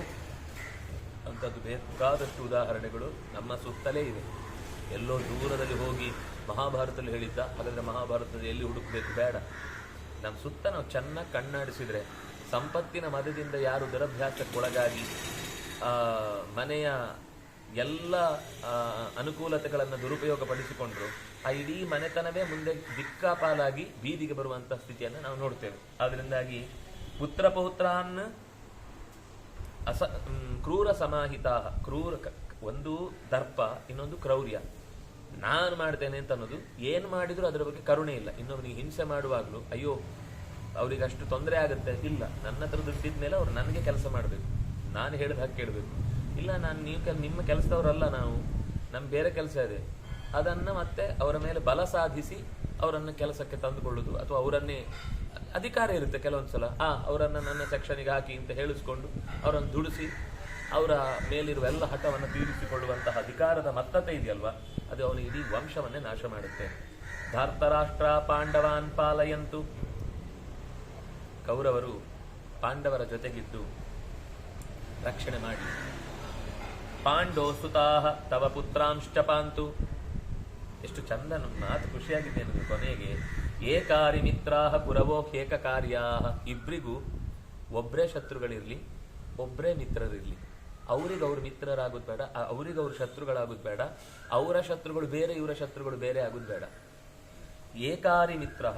ಇವ್ರಿಗ್ಯಾರು ಮಿತ್ರರೋ ಅವರಿಗೂ ಅವರೇ ಮಿತ್ರರು, ಇವ್ರಿಗ್ಯಾರು ಶತ್ರುಗಳೋ ಅವರಿಗೂ ಅವರೇ ಶತ್ರುಗಳು. ಏನು ಒಂದು ಒಳ್ಳೆ ಬೆಸೆದುಕೊಳ್ಳುವುದು ಅನ್ನೋದಕ್ಕೆ ಒಂದು ಒಳ್ಳೆ ಶಬ್ದ ಏಕಾರಿ ಮಿತ್ರ. ಅವ್ರು ಹೇಗೆ ಅಂದ್ರೆ ಏಕಾರಿ ಮಿತ್ರರು ಅಂತ ಹೇಳ್ಬೋದು. ಅವ್ರಿಗೆ ಇಬ್ಬರಿಗೂ ಸೇರಿ ಒಬ್ಬನೇ ಶತ್ರು, ಒಬ್ಬನೇ ಮಿತ್ರ. ಅಂದ್ರೆ ಇವನಿಗ್ಯಾರು ಶತ್ರುವೋ ಅವನಿಗೂ ಅವರು ಶತ್ರು, ಇವನಿಗ್ಯಾರು ಮಿತ್ರನೋ ಅವನಿಗೂ ಅವರ ಮಿತ್ರ. ಹಾಗೆ ಬದುಕ್ಲಿ ಅವರು. ಪುರವೋ ಏಕ ಕಾರ್ಯಾಹ. ಇಬ್ರು ಸೇರಿ ಒಂದು ಕಾರ್ಯ ಮಾಡಲಿ, ಇಬ್ರು ಸೇರಿ ಒಟ್ಟಿಗೆ ಕಾರ್ಯಭಾರ ನಡೆಸಲಿ. ಜೀವಂತು ರಾಜನ್ ಸುಖಿನ ಸಮೃದ್ಧ. ಕೌರವರ ಪಡೆ ಮುಂದೆ 100 ಕಾಲದ ತನಕ ಹೆಸರನ್ನು ಉಳಿಸಿಕೊಂಡು ಬೆಳೆಯುವಂತಾಗಲಿ, ಇದು ನನ್ನ ಅಪೇಕ್ಷೆ ಅಂತ ವಿದುರ ನೇರವಾಗಿ ಅವರ ಅಸಾಧಾರಣ ತಪ್ಪುಗಳನ್ನೆಲ್ಲ ಎತ್ತಿ ಹಿಡಿದು ಹೇಳಿದ. ಮೇಢೀಭೂತ ಕೌರವಾಣಾಂ ತ್ವಮದ್ಯ ತ್ವಯ್ಯಾಧೀನಂ ಕುರುಕುಲಮಾಜಮೀಢ ಪಾರ್ಥಾನ್ ಬಾಲಾನ್ ವನವಾಸ ಪ್ರತಪ್ತಾನ್ ಗೋಪಾಯಸ್ವ ಸ್ವಂ ಯಶಸ್ತಾಸ ರಕ್ಷನ್. ನೀನು ಈ ಕೌರವರ ಇಡೀ ಪಡೆಗೆ ಮಧ್ಯದ ಮೇಢೀಭೂತ, ನೇಗಿಲು ಇದ್ದ ಹಾಗೆ ಮಧ್ಯದ ಈ ಚಕ್ರದ ಮಧ್ಯಕ್ಕೆ ಎಲ್ಲ ಸ್ಪೋಕ್ಸ್ಗಳನ್ನು ಹಿಡ್ಕೊಳ್ಳುವ ಒಂದು ನಾಭಿ ಇರುತ್ತೆ. ಆ ರೀತಿಯಾದ ಮುಖ್ಯವಾದ ವ್ಯಕ್ತಿ ನೀನು. ನಿನ್ನ ಅಧೀನದಲ್ಲಿ ಈ ಕುರುಕುಲ ಇರಬೇಕು. ಅಜಮೀಢ ಅಂತ ಅವನ ಪೂರ್ವದಲ್ಲಿ ಒಬ್ಬ ಅಜಮೀಢ ಅಂತಿದ್ದ. ಆ ಅಜಮೀಢ ಕಟ್ಟಿದ ನಗರವೇ ಅಜ್ಮೀರ್. ಅದು ಅಜಮೀಢ, ಇವತ್ತು ಅಜ್ಮೀರ್ ಅಂತ ಕರಿತೇವೆ ನಾವು ಅದನ್ನು. ಅವನು ಕಟ್ಟಿದ ನಗರ ಅದು. ಅದರಿಂದಾಗಿ ಆ ಪರಂಪರೆಯಲ್ಲಿ ಬಂದವನಾದ್ರಿಂದ ಧೃತರಾಷ್ಟ್ರನಿಗೆ ಅಜಮೀಢ ಅಂತ ಕರೀತಾರೆ. ಅಜಮೀಢ ಅಂತ ಆ ಪರಂಪರೆಯಲ್ಲಿ ಬಂದವನು. ತುಂಬಾ ಜನ ಇದ್ದಾರೆ ಅಜಮೀಢ ಅಂತ. ಆ ಮನೆತನದಲ್ಲಿ 5-6 ಜನರ ಹೆಸರು ಬರುತ್ತೆ. ದುರ್ಯೋಧನ ಅನ್ನೋದು ಇವನೊಬ್ಬನೇ ಅಲ್ಲ, ಧೃತರಾಷ್ಟ್ರ ಅನ್ನೋದು ಇವನೊಬ್ಬನೇ ಅಲ್ಲ. ಇವರ ಪೂರ್ವ ತಲೆಮಾರುಗಳಲ್ಲೇ ಇವರು ತುಂಬಾ ಜನ ಇದ್ದಾರೆ ಧೃತರಾಷ್ಟ್ರ ಅಂತ. ಈಗ ನಾವು ಪುಲಿಕೇಶಿ, ಇಮ್ಮಡಿ, ಮುಮ್ಮಡಿ, ನಾಲ್ವಡಿ ಅಂತ ಹೇಳ್ತೇವಲ್ಲ, ಹಾಗೆ ಆ ಕಾಲದಲ್ಲೂ ಆ ತರದ ರಾಜಮನೆತನದಲ್ಲಿ ಪೂರ್ವದ ಹೆಸರನ್ನು ಇಟ್ಕೊಳ್ತಿದ್ರು. ಪಾರ್ಥರನ್ನ ವನವಾಸದಿಂದ ತಪ್ತರಾಗಿ ಬಂದವರನ್ನು ನೀನು ಗೋಪಾಯಸ್ವ, ಇದರಿಂದ ಯಶಸ್ಸನ್ನು ಪಡೆ. ಸಂಧತ್ಸ್ವತಂ ಕೌರವ ಪಾಂಡಪುತ್ರೈ ಮಾತೇಂತರಂ ರಿಪವ ಪ್ರಾರ್ಥಯಂತು. ನಿನ್ನಲ್ಲಿ ಮತ್ತು ಪಾಂಡವರಲ್ಲಿ ಶತ್ರುಗಳು ಅಂತರವನ್ನ ಕೋರುವಂತಾಗದಿರಲಿ. ಶತ್ರುಗಳು ಬಯಸ್ತಾ ಇದ್ದಾರೆ ನೀನು ಪಾಂಡವರು ಮತ್ತೆ ಕೌರವರು ಒಟ್ಟಾಗಬಾರದು. ಒಟ್ಟಾಗದೇ ಇದ್ರೆ ಹಸ್ತಿನಾವತಿ ನಿಧಾನಕ್ಕೆ ಆಮೇಲೆ ನಾವು ವಶಪಡಿಸ್ಕೊಳ್ಬೋದು. ಅವರಿಬ್ರು ಬೇರೆ ಆಗಿರ್ಬೇಕು. ಅವ್ರನ್ನ ಕಂಡ್ರೆ ಇವ್ರಿಗಾಗಲ್ಲ, ಇವ್ರನ್ನ ಕಂಡ್ರೆ ಅವ್ರಿಗಾಗಲ್ಲ ಅಂತ. ಯಾವಾಗಲೂ ಬೇಕು ಅಂತಲೇ ಅಕ್ಕಪಕ್ಕದಲ್ಲಿ 2 ರಾಷ್ಟ್ರಗಳು ಇದ್ದಾಗ ಅವರಲ್ಲಿ ಸ್ವಲ್ಪ ಏನಾದರೂ ಕಟಿಪಿಟಿ ಇದ್ರೆ ಬೇಕು ಅಂತ 3ನೇವರು ಅದನ್ನು ಜಾಸ್ತಿ ಮಾಡ್ತಾರೆ. ಯಾಕೆಂದ್ರೆ ಅವರು ಮಾಡುವ ಅವ್ಯವಸ್ಥೆಗಳನ್ನ ಅವರು ತಿಳ್ಕೊಳ್ಳಿಕ್ಕೆ ಟೈಮೇ ಇರಬಾರ್ದು, ತುರ್ಸ್ಕೊಳ್ಳಿಕ್ಕೆ ಟೈಮ್ ಇರಬಾರ್ದು. ತಲೆಗೆ ಏಟು ಬಿದ್ದಾಗ ಅದೇ ತುರ್ಸ್ಕೊತಾ ಇರ್ತಾರೆ. ಮೈ ಮೇಲಿದ್ದದ್ದು ಆ ಕಡೆ ಈ ಕಡೆ ಹೇಳ್ಕೊಂಡು ಹೋಗ್ತಿರ್ತಾರೆ. ಹಾಗೆ ದುರುಳರ ದುಷ್ಟತನ ಏನು ಅಂದ್ರೆ ನೀವಿಬ್ರು ಒಟ್ಟಾಗಬಾರದು ಅನ್ನೋದೇ. ಆದರೆ ಶತ್ರುಗಳಿಗೆ ಆ ಅಂತರ ಕೊಡಬೇಡಿ, ಶತ್ರುಗಳಿಗೆ ಆ ರೀತಿ ಅವಕಾಶ ಕೊಡಬೇಡಿ. ನಿಮ್ಮ ಪಕ್ಕದಲ್ಲಿದ್ದವರನ್ನ ಏನಾದರೂ ಸರಿ ಅವರನ್ನ ಹತ್ತಿರದಲ್ಲಿ ಕಣ್ಣಿರ್ಲಿ, ತಪ್ಪು ಮಾಡ್ತಾರೋ ಎಡವಟ್ಟು ಮಾಡ್ತಾರೋ ಕಣ್ಣಿರ್ಲಿ. ಆದರೆ ಬೇರೆಯವರ ಮುಂದೆ ನೀವು ಬೇರೆ ಅವರು ಬೇರೆ ಅಂತ ಅನ್ನುವ ನೇರ ಮೆಸೇಜು ಹೊರಗಿನವರಿಗೆ ಹೋಗುವುದು ಬೇಡ. ಆ ರೀತಿ ನೀವು ಬದುಕಿ. ಸತ್ಯೇ ಸ್ಥಿತಾಸ್ತೆ ನರದೇವ ಸರ್ವೇ ದುರ್ಯೋಧನಂ ಸ್ಥಾಪಯ ತ್ವಂ ನರೇಂದ್ರ. ದುರ್ಯೋಧನನ ತಡೆ ಹಿಡಿದು ನಿಲ್ಲಿಸು. ಅವನೇನೋ ಭಾರಿ ಹುಮ್ಮಸ್ನಲ್ಲಿದ್ದಾನೆ, ಕಾರಣ ಇದ್ದಾನೆ. ಯುದ್ಧ ಮಾಡಿ ಪಾಂಡವರನ್ನ ಒಂದೇ ಕ್ಷಣಕ್ಕೆ ನಾಶ ಮಾಡಿಬಿಟ್ರೆ ಇಡೀ ರಾಜ್ಯ ನನಗೆ ಸಿಕ್ಬಿಡುತ್ತೆ ಅಂತ ಈಗಲೇ ಹಗಲುಗನಸು ಕಾಣ್ತಾ ಇದ್ದಾನೆ. ಅವನನ್ನು ಸ್ವಲ್ಪ ತಡೆದು ನಿಲ್ಲಿಸು. ದುರ್ಯೋಧನಂ ಸ್ಥಾಪಯತ್ವಂ. ಸತ್ಯೇ ಸ್ಥಿತಾಹ. ಪಾಂಡವರು ಯಾವತ್ತೂ ಕೂಡ ನಿಯಮ ಮೀರಿಲ್ಲ. ಅವರ ಏನು ಕಾನೂನುಗಳನ್ನು ಪಾಲಿಸಬೇಕು ಅಂತ, ಷರತ್ತುಗಳನ್ನು ಪಾಲಿಸಬೇಕು ಅಂತ ಹೇಳಿದ್ರೆ ಆ ಷರತ್ತುಗಳನ್ನ ಯಥಾವತ್ತಾಗಿ ಪಾಲಿಸಿದ್ದಾರೆ. ಅವ್ರ ಹತ್ರ ಜನರ ಹತ್ರ ಹೋಗಿ ಅವರೆಲ್ಲ ಕಾಡಿಗೆ ಹೋದವರು ಅರ್ಧದಿಂದ ಓಡಿ ಬಂದ್ರು ಅಂತ ಹೀಗೆಲ್ಲ ಹೇಳಿದ್ರೆ ಜನರಿಗೆ ಗೊತ್ತಾಗುತ್ತೆ. ಜನರಿಗೆ ಚೆನ್ನಾಗಿ ಪ್ರಜ್ಞೆ ಇದೆ. ನೀವು ನಿಮ್ಮ ಮೀಡಿಯಾ ಇದೆ, ನಿಮ್ಮ ಬೇಕಾದಷ್ಟು ವಾರ್ತಾ ಹೌಸ್ಗಳಿವೆ ಅಂತ ಅನ್ನುವ ಕಾರಣಕ್ಕಾಗಿ ಹಾಗೆಲ್ಲ ಜನರನ್ನ ಕಂಗೆಡಿಸ್ಲಿಕ್ಕೆ ಸಾಧ್ಯ ಇಲ್ಲ ಅಂತ ಹೀಗೆ ವಿದುರ ಎಚ್ಚರ ಕೊಡ್ತಾನೆ. ಅಲ್ಲಿಗೆ ಶ್ರೀಮನ್ಮಹಾಭಾರತೆ ಉದ್ಯೋಗ ಪರ್ವಣಿ ಪ್ರಜಾಗರ ಪರ್ವಣಿ ಷಟ್ತ್ರಿಂಶೋಧ್ಯಾಯ, ಅಲ್ಲಿಗೆ 36ನೇ ಅಧ್ಯಾಯ ಮುಕ್ತಾಯಗೊಂಡಿತು. ಮತ್ತೆ 37ನೇ ಅಧ್ಯಾಯದಲ್ಲಿ ವಿದುರ ಮತ್ತೆ ಕೆಲವು ಮಾತಾಡುತ್ತಾನೆ. ಸಪ್ತದಶೇಮಾನ್ ರಾಜೇಂದ್ರ ಮನುಸ್ವಾಯಂ ಭುವೋ ಬ್ರವೀತ್. 17 ದೋಷಗಳನ್ನ ಒಬ್ಬ ಕ್ರೂರಿಯಾದವನ ಅಥವಾ ಇಂಥವರೆಲ್ಲ ಏನೇನು ಅನರ್ಥಗಳನ್ನ ಮಾಡ್ತಾರೆ, ಇದರಿಂದ ಆಗುವ ಸಮಸ್ಯೆಗಳೇನು ಅಂತ ಲೆಕ್ಕಾಚಾರ ಹಾಕುವಾಗ ಈ 17 ಜನರನ್ನ ಪಟ್ಟಿ ಮಾಡ್ತಾನೆ. ವೈಚಿತ್ರವೀರ್ಯ ಪುರುಷಾನ್ ಆಕಾಶಂ ಮುಷ್ಟಿಭಿರ್ಹತಃ. ಇವರನ್ನ ಜೊತೆಗಿಟ್ಟುಕೊಂಡು ನಾವು ಯಾವ ಕೆಲಸವೂ ಮಾಡುವ ಹಾಗಿಲ್ಲ. ಇವರನ್ನ ಜೊತೆಗಿಟ್ಟುಕೊಂಡಿದ್ದಾನೆ ಅಂದ್ರೆ ಅವನು ಈ ಆಕಾಶಕ್ಕೆ ಗುದ್ದಿ ನಾನು ಶತ್ರುಗಳನ್ನ ಗೆದ್ದೆ. ಆಕಾಶ ಗುದ್ದಿ ಅನ್ನೋದು ನಮ್ಗೆ ಹೆಚ್ಚು ಅರ್ಥ ಆಗುದಿಲ್ಲ. ಆಕಾಶಕ್ಕೆ ಉಗಿಯುವುದು ಅಂದ್ರೆ ಸರಿ ಗೊತ್ತಾಗುತ್ತೆ. ಆಕಾಶ ನೋಡಿ ಜೋರಾಗಿ ಉಗ್ದಂತೆ ಸೀದಾ ಅವನ ಮೇಲೇನೆ ಬಿತ್ತು. ಹಾಗೆ ಮುಷ್ಟಿಭಿರ್ ಹತಃ ಆಕಾಶಂ ಮುಷ್ಟಿಭಿರ್ ಘ್ನತಃ. ಅಂದ್ರೆ ಯಾರು ಇಲ್ಲ, ಸುಮ್ಮನೆ ಗುದ್ದುದು. ಆಕಾಶವನ್ನ ಗುದ್ದುದು ಅಂದ್ರೆ ಎದುರುಗಡೆ ಒಂದು ವ್ಯಕ್ತಿಯನ್ನು ಕಲ್ಪಿಸಿಕೊಂಡು ಗುದ್ದುದು. ಸುಸ್ತಾಗತ್ತಷ್ಟೇ, ಏನು ಆಗಲ್ಲ. ಅಂದ್ರೆ ಇದು ವ್ಯರ್ಥವಾದ ಪ್ರಯತ್ನವನ್ನ ಹೇಳುವಾಗ ಆಕಾಶಕ್ಕೆ ಗುದ್ದುವುದು ಅಂತ ಒಂದು ಈಡಿಯಂ ತರ ಬಳಸ್ತಾರೆ. ಅದು ಇಲ್ಲಿದ್ದೆ. ಆಕಾಶಕ್ಕೆ ಗುದ್ದು ಅಂದ್ರೆ ಏನು ವ್ಯರ್ಥವಾದ ಕೆಲಸ ಮಾಡು, ಶ್ರಮ ಆಗುತ್ತೆ, ಉಪಯೋಗವೂ ಇಲ್ಲ. ಅಂತಹ ದುಷ್ಟ ಕೆಲಸವನ್ನ ಈ 17 ಜನ ಜೊತೆ ಇದ್ದವನಿಗೆ ಅವನ ಜೀವನದ ಪೂರ್ತಿ ಇಂತಹ ಅವ್ಯವಸ್ಥೆಗಳನ್ನೇ ಉಂಟು ಮಾಡಿಕೊಳ್ತಾನೆ. ತಾನೇವೇಂದ್ರಸ್ಯ ಚ ಧನುರಾನಮ್ಯ ನಮಪ್ತೋ ಬ್ರವೀತ್ ಅಥೋ ಮರೀಚಿನಃ ಪಾದಾನ್ ಅಗ್ರಾಹ್ಯಾನ್ ಗೃಣತಸ್ತಥಾ. ಹಿಂದೆ ಇಂದ್ರನಿಗೆ ಅವನ ಧನುಸ್ಸನ್ನ ಪ್ರಾಕ್ಟೀಸ್ ಮಾಡುವಾಗ ಮನು ಅವನಿಗೆ ಉಪದೇಶ ಮಾಡಿದ ಮಾತು. ಇಂಥವರನ್ನ ಎಚ್ಚರದಲ್ಲಿ ಇರಬೇಕು. ಅವನೇನೋ ಪ್ರಾಕ್ಟೀಸ್ ಮಾಡುವಾಗ ಸರಿ ನೀನೇನೋ ವ್ಯವಸ್ಥೆಯಲ್ಲಿ ಇರ್ತೀನಿ, ನಿನ್ ಜೊತೆಗೆ ಇಂಥ ದಡ್ಡರನ್ನು ಇಟ್ಕೊಂಡು ಏನ್ ಮಾಡ್ತಿ ಅಂತ ಹೇಳುವುದಕ್ಕೋಸ್ಕರ ಅವನು ಕೆಲವೆಲ್ಲ ಯಚ್ಚಾ ಶಿಷ್ಯಂ ಶಾಸ್ತಿ ವೈ ಯಶ್ಚ ತುಷ್ಯೇತ್, ಅದು ಯಚ್ಚಾ ಶಿಷ್ಯಂ ಶಾಸ್ತಿ ವೈ, ಅಲ್ಲಿ ಒಂದು ವಿಷಯ ತಿಳ್ಕೊಳ್ಳಿಕ್ಕೆ ಇಷ್ಟವೇ ಪಡದ ಅಥವಾ ಕೈಗೆ ಸಿಗದವನವನು. ಅಶಿಷ್ಯಂ ಶಾಸನಕ್ಕೆ ಒದಗದವನು. ಶಾಸನಕ್ಕೆ ಒದಗದವನನ್ನ ನಾನು ಶಾಸನ ಮಾಡ್ತೇನೆ ಅಂದ್ರೆ ಅವನಿಗೆ ಹೇಳಿಕೊಡ್ತೇನೆ ಅಥವಾ ಅವನನ್ನ ಉದ್ಧಾರ ಮಾಡ್ತೇನೆ ಅಂತ ಹೋಗುವುದು ಒಬ್ಬ ದಡ್ಡನ ಕೆಲಸ. ಎರಡನೇದ್ದು ಯಶ್ಚಾ ಶಿಷ್ಯಂ ಶಾಸ್ತಿ ವೈ ಯಶ್ಚ ತುಷ್ಯೇತ್. ಯಶ್ಚ ತುಷ್ಯೇತ್ ಅಂತಂದ್ರೆ ಅವನಿಗೆ ನಿಜವಾಗ್ಲೂ ಜಾಸ್ತಿ ಸಾಮರ್ಥ್ಯ ಇರುತ್ತೆ. ಚೂರು ಕೆಲಸ ಮಾಡಿ ಅದರಿಂದ ಏನೋ ಒಂದು ಸಿಕ್ತು ಅಂದ ತಕ್ಷಣ ಸೈಲೆಂಟ್ ಆಗ್ಬಿಡುದು. ಅವನಿಗೆ ನಿಜವಾಗಿ ಇನ್ನೂ ತುಂಬಾ ಪಡ್ಕೊಳ್ಳಿಕ್ಕೆ ಸಾಮರ್ಥ್ಯ ಇರುತ್ತೆ. ದುಡಿಮೆಯಿಂದ ಹೆಚ್ಚು ಗಳಿಸ್ಬೋದಿರುತ್ತೆ. ಅಂದ್ರೆ ಈ ಒಂದು ಚಿನ್ನದ ಲಾಡು ಕೊಟ್ಟು ಒಬ್ಬನಿಗೆ ಒಂದು ಲೋಟೆ ಕಾಫಿ ಕೊಡಿ ಅಂತ ಕೇಳೋತರ, ಅವನಿಗೆ ಅದರ ಬೆಲೆನೂ ಗೊತ್ತಿಲ್ಲ, ಅದರಿಂದ ತಾನು ಪಡೆಯುವಂಥದ್ದು ಎಷ್ಟು ಚೀಪು ಅನ್ನೋ ಅರ್ಥವೂ ತಿಳಿದಿಲ್ಲ. ಅಂಥದ್ದನ್ನ ಎಷ್ಟ ತುಷ್ಯೇತ್, ಅತ್ಯಂತ ಸಣ್ಣ ವಿಷಯಕ್ಕೇನೆ ಈ ಸಾಮರ್ಥ್ಯವನ್ನ ಮೀರಿ ಪ್ರಯತ್ನಿಸುವುದು ಒಂದು ದೋಷ ಅಂತ ಮುಂದೆ ಹೇಳ್ತಾರೆ. ಅಂದ್ರೆ ಅವನ ಲೆವೆಲ್ಗೆ ಮೀರಿ ಅವನು ನಿರೀಕ್ಷೆ ಮಾಡುದು. ಇವನಿಗೆ ಎಂಥದ್ದು ವ್ಯವಹಾರದಲ್ಲಿ ಪ್ರಜ್ಞೆ ಇಲ್ಲ, ನಾನು ನೆಕ್ಸ್ಟ್ ವರ್ಷದಲ್ಲಿ 5 ಕೋಟಿ ಲಾಭ ಮಾಡಬೇಕು, ನಾನು 5 ಕೋಟಿಗೆ 0 ಎಷ್ಟು ಗೊತ್ತಿಲ್ಲ, ಆದ್ರೆ ಅತಿಯಾದ ಬಯಕೆ. ಇನ್ನೊಂದು ಎಷ್ಟೋ ಹೆಕ್ಟೇರ್ ಗಟ್ಲೆಗೆ ನೀರಾಗುವಂಥದ್ದು ಒಂದು ಕಾಲುವೆ ವ್ಯವಸ್ಥೆ ಮಾಡಿ ಅವನೊಂದು ಲೋಟೆ ನೀರು ತಗೊಂಡು ಹೋಗುದು ಮನೆಗೆ, ನನಗೆ ಸಾಕು, ಇದಕ್ಕಿಂತ ಏನು ಹೆಚ್ಚು ಬೇಡ ಅಂತ. ತೃಪ್ತಿ ಬೇಕು ಅನ್ನೋದು ಸತ್ಯ, ಆದ್ರೆ ಅಗತ್ಯ ಇರುವುದನ್ನ ನಿನಗಲ್ಲದೆ ಇದ್ರು ಸುತ್ತ ಇದ್ದವ್ರಿಗೆ ಕೊಡಿಸ್ಬೋದಲ್ವ. ಅದನ್ನ ಅವ್ನು ತೋಡಿಸಿದ್ದು ಯಾಕೆಂದ್ರೆ ಒಂದು ಲೋಟ ನೀರು ತರಿಸಿ ಮತ್ತೆ ಬಂದ್ ಮಾಡ್ಬಿಡ್ತಾನೆ ಅಷ್ಟೇ. ಅದರ ಮಹಾ ಪ್ರಯೋಜನ ಏನು ಅಂತಾನೆ ಯೋಚನೆ ಮಾಡದೇ ಇರೋನು ಎಷ್ಟು ತುಷ್ಯ.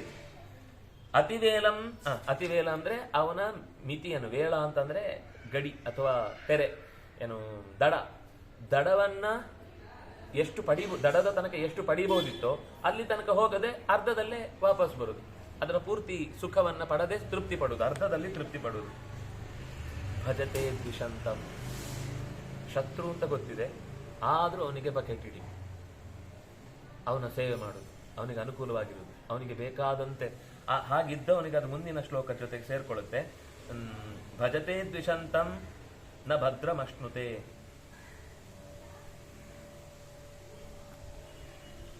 ಯಾರು ದ್ವಿಷಂತಂ ಭಜತೆ, ದ್ವಿಷಂತಂ ಅಂದ್ರೆ ಶತ್ರುಗಳಾಗಿದ್ದವನನ್ನ ಸೇವೆ ಮಾಡುತ್ತಾನೋ ಅವನು ಕಲ್ಯಾಣವನ್ನ ಹೊಂದುವುದಿಲ್ಲ, ಸುಖವನ್ನ ಹೊಂದುವುದಿಲ್ಲ, ನೆಮ್ಮದಿಯನ್ನ ಪಡೆಯುವುದಿಲ್ಲ.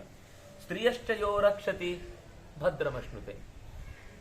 ಒಂದು ಸ್ತ್ರೀಯನ್ನ ರಕ್ಷಿಸುವುದು ಯಾಕೆ ಅಂದ್ರೆ ನನಗೇನೋ ಲಾಭ ಇದೆ ಅಂತ, ಅವರಿಂದ ತನಗೆ ಅನುಕೂಲವಾದ ಸೇವೆಯನ್ನು ಮಾಡಿಸ್ಕೊಳ್ಳುವುದು, ಅವರಿಂದ ದುಡಿದ ಸಂಪತ್ತನ್ನು ತನ್ನ ಸ್ವಾರ್ಥಕ್ಕೆ ಬಳಸಿಕೊಳ್ಳುವುದು. ಯಾರು ಸ್ತ್ರೀಯಶ್ಚ ಯಹ ರಕ್ಷತಿ ಭದ್ರಮಶ್ನುತೆ, ತನಗೆ ಇದರಿಂದ ಹಿತ ಆಗುತ್ತೆ ಅಂತ ಬಯಸಿ ಅದನ್ನ ಪಡ್ಕೊಳ್ಳುವುದು. ಸ್ತ್ರೀ ಸಂಪಾದನೆ ಮಾಡುವನು, ಸ್ತ್ರೀಯಿಂದ ಸಂಪಾದನೆ ಮಾಡಿಕೊಂಡು ಸುಖವನ್ನು ಕಾಣುವನು. ಭದ್ರ ಅಂದ್ರೆ ಇಲ್ಲಿ ಲೋಕದಲ್ಲಿ ನಾವು ಭದ್ರಂಕರಣೆ ಆ ಮಂತ್ರದ ಭದ್ರ ಅಲ್ಲ. ಭದ್ರ ಅಂದ್ರೆ ಸೇಫ್ಟಿ, ತನಗೆ ಸೇಫ್ಟಿಯನ್ನು ಕಾಣ್ಕೊಳ್ಳಿಕ್ಕೆ ಒಂದು ಹೆಣ್ಣನ್ನು ಆಶ್ರಯಿಸುವುದು. ಅಂದ್ರೆ ಇವನೇನು ದುಡಿಯಲ್ಲ, ಅವಳ ದುಡಿ ಮೇಲೆ ತಾನು ಬದುಕಿ ಸುಖವಾಗಿರ್ತೇನೆ ಅಂತ ಕೂತವನು, ಮೂರ್ಖನ ಹಾಗೆ. ಇನ್ನು ಎಷ್ಟಾಬಲೋ ಬಲಿನಾ ನಿತ್ಯವೈರಿ, ಅದಕ್ಕಿಂತ ಮುಂಚೆದ್ದು ಎಷ್ಟಾಯಾಚ್ಯಂ ಯಾಚತೆ. ಅಯಾಚ್ಯಂ, ಅವನತ್ರ ನಿಜವಾಗಿಯೂ ಸಂಪತ್ತಿಲ್ಲ, ಅವನನ್ನು ಗೋಳು ಹೊಯ್ಕೊಂಡು ಅವನತ್ರ ಸಂಪತ್ತು ಎಳ್ಕೊಂಡು ಬರುದು. ಕೇಳಬೇಕಾದವ್ರ ಹತ್ರ ಕೇಳಬೇಕು, ಕೇಳಲಿಕ್ಕೆ ಅರ್ಹತೆ ಇಲ್ಲದವ್ರ ಹತ್ರ ಕೇಳಿದ್ರೆ ಅದು ಅವನ ಮರ್ಯಾದೆಗೆ ಕೇಳು. ಕೇಳುವಾಗ್ಲೂ ನಮ್ಗೊಂದು ಪ್ರಜ್ಞೆ ಬೇಕಲ್ವ, ಯಾರ ಹತ್ರ ಕೇಳಬೇಕು ಯಾರ ಹತ್ರ ಕೇಳಬಾರ್ದು ಅಂತ. ಅಯಾಚ್ಯಂ ಯಾಚತೆ. ಇನ್ನು ಬರೀ ಬಡವರು ಅಂತ ಅನ್ಕೊಳ್ಬೇಡಿ. ಅಯಾಚ್ಯಂ ಅಂದ್ರೆ ತುಂಬಾ ಶ್ರೀಮಂತ. ರಾಮಚಂದ್ರ ವಾಲಿ ಹತ್ರ ಕೇಳಿದ್ರೆ 2 ನಿಮಿಷದಲ್ಲಿ ಸೀತೆ ಸಿಗ್ತಿದ್ಲು, ಆದ್ರೆ ಅವನ ಅಯಾಚ್ಯ. ಯಾಕೆಂದ್ರೆ ಅವನು ಕೂಡ ಎಷ್ಟೋ ಜನ ಹೆಣ್ಮಕ್ಕಳನ್ನು ಹೀಗೆ ವಶಕ್ಕೆ ತಂದುಕೊಂಡವನು. ಆ ಕಥೆಯನ್ನು ನಮಗೆ ಸಂಗ್ರಹ ರಾಮಾಯಣ ಹೇಳುತ್ತೆ. ಸುಗ್ರೀವನ ಮಾತು ಹೇಳುವಾಗ ಅವನಿಗೆ ಮಾಯಾವಿ ಅಂತ ಆ ದೈತ್ಯನ ಸ್ತ್ರೀಕೃತ ವೈರ, ಅವನ ಹೆಂಡತಿಯನ್ನ ದಬ್ಬಾಳಿಕೆ ಮಾಡ್ಲಿಕ್ಕೆ ಹೋಗಿ ಆ ರಾಕ್ಷಸನ ವೈರವನ್ನ ಕಟ್ಕೊಂಡಿದ್ದ ವಾಲಿ. ಅದಕ್ಕೋಸ್ಕರ ಅವನು ಬರ್ತಾನೆ ಆ ಊರಿಗೆ, ಕಿಷ್ಕಿಂಧೆಗೆ. ಹಾಗೆ ಅವನು ಕೂಡ ಅತ್ಯಂತ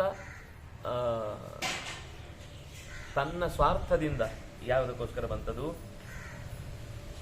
ಅಯಾಚ್ಯನಾದವನನ್ನ, ಯಾರು ಯಾಚನೆಗೆ ಅರ್ಹನಲ್ಲವೋ ಅವನನ್ನು ಯಾಚ್ಯತೆ, ಇವನು ಕಥತೆ. ಕಥನ ಅಂದ್ರೆ ಎಷ್ಟು ಚೆನ್ನಾಗಿದೆ. ಕಥನ ಅಂದ್ರೆ ಇದ್ದ ಹಾಗೆ ಮಾತಾಡು. ಕಥನ ಅಂದ್ರೆ ಇಲ್ದದ್ದನ್ನು ಅಂದ್ರೆ ಹೊಗಳಿಕೊಳ್ಳುವುದು ಅಂತ ಅರ್ಥ. ಕಥನ ಅಂತ ಶಬ್ದ ಬಳಸಿದ್ರೆ ಅದು ಅತಿಯಾಗಿ ತನ್ನನ್ನು ಆತ್ಮಸ್ತುತಿ ಮಾಡಿಕೊಳ್ಳುದು. ತಾನು ಮಾಡ್ಕೊಳ್ಳಿಲ್ಲ ಅಂದ್ರೂ ಇನ್ನೊಬ್ಬರ ಹತ್ರ ಮಾಡಿಸುದು. ನನ್ನನ್ನು ಹೊಗಳಿ, ಸ್ಟೇಜಲ್ಲಿ ಎಲ್ಲರ ಮುಂದೆ ನನ್ನನ್ನು ಹೊಗಳಿ, ಅವರಿಗೆ ಬರ್ಕೊಡ್ತಾನೆ ಇವನೇ, ನನ್ನ ಬಯೋಡೇಟಾ ತಗೊಳ್ಳಿ, ಇದನ್ನು ಇಟ್ಕೊಂಡು ಚೆನ್ನಾಗಿ ಹೊಗಳಿ ಅಂತ. ಹೀಗೆ ಕಥತೇವ ಎಷ್ಟಾಭಿಜಾತ ಪ್ರಕರೋತ್ಯಕಾರ್ಯಂ. ಅಭಿಜಾತ ಅಂದ್ರೆ ತಂದೆ ತಾಯಿ ಗುರುಗಳು ಬಂಧುಗಳು ಎಲ್ಲ ಒಳ್ಳೆ ಮನೆತನದವರು, ಅಂದ್ರೆ ಒಳ್ಳೆಯ ಸಂಸ್ಕಾರವಂತರು. ಅಂಥ ಮನೆಯಲ್ಲಿ ಹುಟ್ಟಿ ಕರೋತಿ ಅಕಾರ್ಯಂ, ಅವರೆಲ್ಲರ ಹೆಸರು ಕೆಡಿಸುವ ಹಾಗೆ, ಅವರೆಲ್ಲರಿಗೂ ತಲೆ ಎತ್ತಿ ಬದುಕಲಿಕ್ಕಾಗದ ಹಾಗೆ, ಅವರೆಲ್ಲರ ಜೀವನದಲ್ಲಿ ಒಂದು ಕಪ್ಪು ಚುಕ್ಕೆಯಂತೆ ಅಕಾರ್ಯಂ ಕೆಟ್ಟ ಕೆಲಸ ಅಂತ ಮಾಡುವಂಥವನು. ಎಷ್ಟಾಬಲೋ ಬಲಿನ ನಿತ್ಯವೈರಿ, ಮಹಾ ದುರ್ಬಲ ಆದರೆ ತುಂಬಾ ಶಕ್ತಿವಂತರನ್ನು ಎದುರಾಕೊಳ್ಳೋದು. ನಾವು ಕನ್ನಡದಲ್ಲಿ ಬಡವನ ಕೋಪ ದವಡೆಗೆ ಮೂಲ ಅಂತ ಒಂದು ಗಾದೆ. ಅಂದ್ರೆ ಇಲ್ಲಿ ನ್ಯಾಯದ ವಿಷಯ ಬಂದಾಗ ಇದು ಸರಿ ಹೋಗುದಿಲ್ಲ ಕೆಲವು ಕಡೆ. ಆದರೆ ಬಡವನಂತ ಶಬ್ದ ಹೇಳುವುದೇನು ಅಂದ್ರೆ ಅವನ ಅಧಿಕಾರದ ಮಿತಿ ಇಷ್ಟೇ ಇರುವುದು. ಇವನನ್ನು ಏನ್ ಬೇಕಾದ್ರೂ ಮಾಡಬಹುದಾದ ಅಧಿಕಾರಿಯವರ ಹತ್ರ ಹೋಗಿ ಜೋರು ಮಾಡಿ ಮಾತಾಡಿದ್ರೆ ಅವನೇನ್ ಮಾಡ್ತಾನೆ, ಇವನನ್ನು ಟ್ರಾನ್ಸ್ಫರ್ ಮಾಡಿಬಿಡ್ತಾನೆ, ಅಥವಾ ಇವನನ್ನು ನೀರು ನೀಡಿ ಇಲ್ಲದ ಜಾಗಕ್ಕೆ ತಗೊಂಡೋಗ್ಬಿಡ್ತಾನೆ. ಎಲ್ಲಿ ನಾವು ಆಕ್ರೋಶ ಮಾಡಿದ್ರೆ ನಮ್ಮ ಯಾವ ಕೂಗಿಗೂ ಅರ್ಥ ಇಲ್ವೋ ಅಲ್ಲಿ ಕೂಗಿ ವೈರ ಕಟ್ಕೊಂಡು ಏನು ಉಪಯೋಗ ಇಲ್ಲ. ಅಥವಾ ಅವನದ್ದು ಕೂಗಿ ಆಯ್ತು ಅಂತ ಇಟ್ಕೊಳ್ಳಿ, ಆಮೇಲೆ ಇವನನ್ನ ರುಬ್ಲಿಕ್ಕೆ ಶುರು ಮಾಡ್ತಾನೆ. ಏನ್ ಕೆಲಸ ಹೇಳಿದ್ರು ಇವನ್ ಮೇಲೇನೆ ಎತ್ತ ಹಾಕೋದು, ಇವನನ್ನೇ ಆ ಕೆಲಸದಲ್ಲಿ ಜೋಡಿಸುದು. ಹಾಗಾಗಿ ದುರ್ಬಲನಾದವನು ನಮ್ಗೆ ಅವರು ಕೊನೆಗೆ ಇಂಥವ್ರು ಹೇಗಿರ್ತಾರೆ ಅಂದ್ರೆ ಕೊನೆಗೆ 10 ವರ್ಷದಿಂದ ಹೇಳ್ತಾನೆ ಇರ್ತಾರೆ, ನಾನು ಆ ಕಂಪ್ನಿ ಬಿಡ್ತೇನೆ, ನಾನು ಆ ಶಾಲೆ ಬಿಡ್ತೇನೆ, ನಾನು ಇದು ಬಿಡ್ತೇನೆ, ಹಂಗಾದ್ರೆ ಆಗಲ್ಲ, ಇಂಥ ಬಾಸ್ ಇರಬಾರ್ದು, ಇಂಥ ಕಂಪ್ನಿಗೆ ಬರಬಾರ್ದು ಅಂತ ಹೇಳಿ 10 ವರ್ಷ ಆಗಿರುತ್ತೆ. ಅಲ್ಲೇ ಇರ್ತಾರೆ, ಬೈಕೊಂಡು ಬದುಕಿರ್ತಾರೆ. ಅವ್ರಿಗೊಂದು ಸ್ವಂತವಾಗಿ ಹೇಳ್ಕೊಳ್ಳಿಕ್ಕೆ ಶಕ್ತಿ ಇರುದಿಲ್ಲ, ಎದುರುಗಡೆ ಎದುರಿಸಲಿಕ್ಕೆ ಬುದ್ಧಿವಂತಿಕೆ ಇರಲ್ಲ. ಎಷ್ಟಾಬಲೋ ಬಲಿನ ನಿತ್ಯವೈರಿ ಅಶ್ರದ್ಧಾನಸ ಯೋ ಬ್ರವೀತಿ. ಈಗ ನಾವು ಯಾರ ಹತ್ರ ಮಾತಾಡ್ತೇವೋ ಅವರಿಗೆ ನಾವು ಹೇಳುವ ಮಾತಿನ ಬಗ್ಗೆ, ಅಭಿಪ್ರಾಯದ ಬಗ್ಗೆ ಒಂಚೂರ ಆದ್ರೂ ನಂಬಿಕೆ ಬರುವ ಹಾಗಿರ್ಬೇಕು. ಅವರು ಪಕ್ಕಾ ನಾಸ್ತಿಕ ಅಂತ ಇಟ್ಕೊಳ್ಳಿ, ಅಂತವ್ರ ಹತ್ರ ಆಸ್ತಿಕರಿಗೆ ಏನ್ ಮಾತುಕತೆ?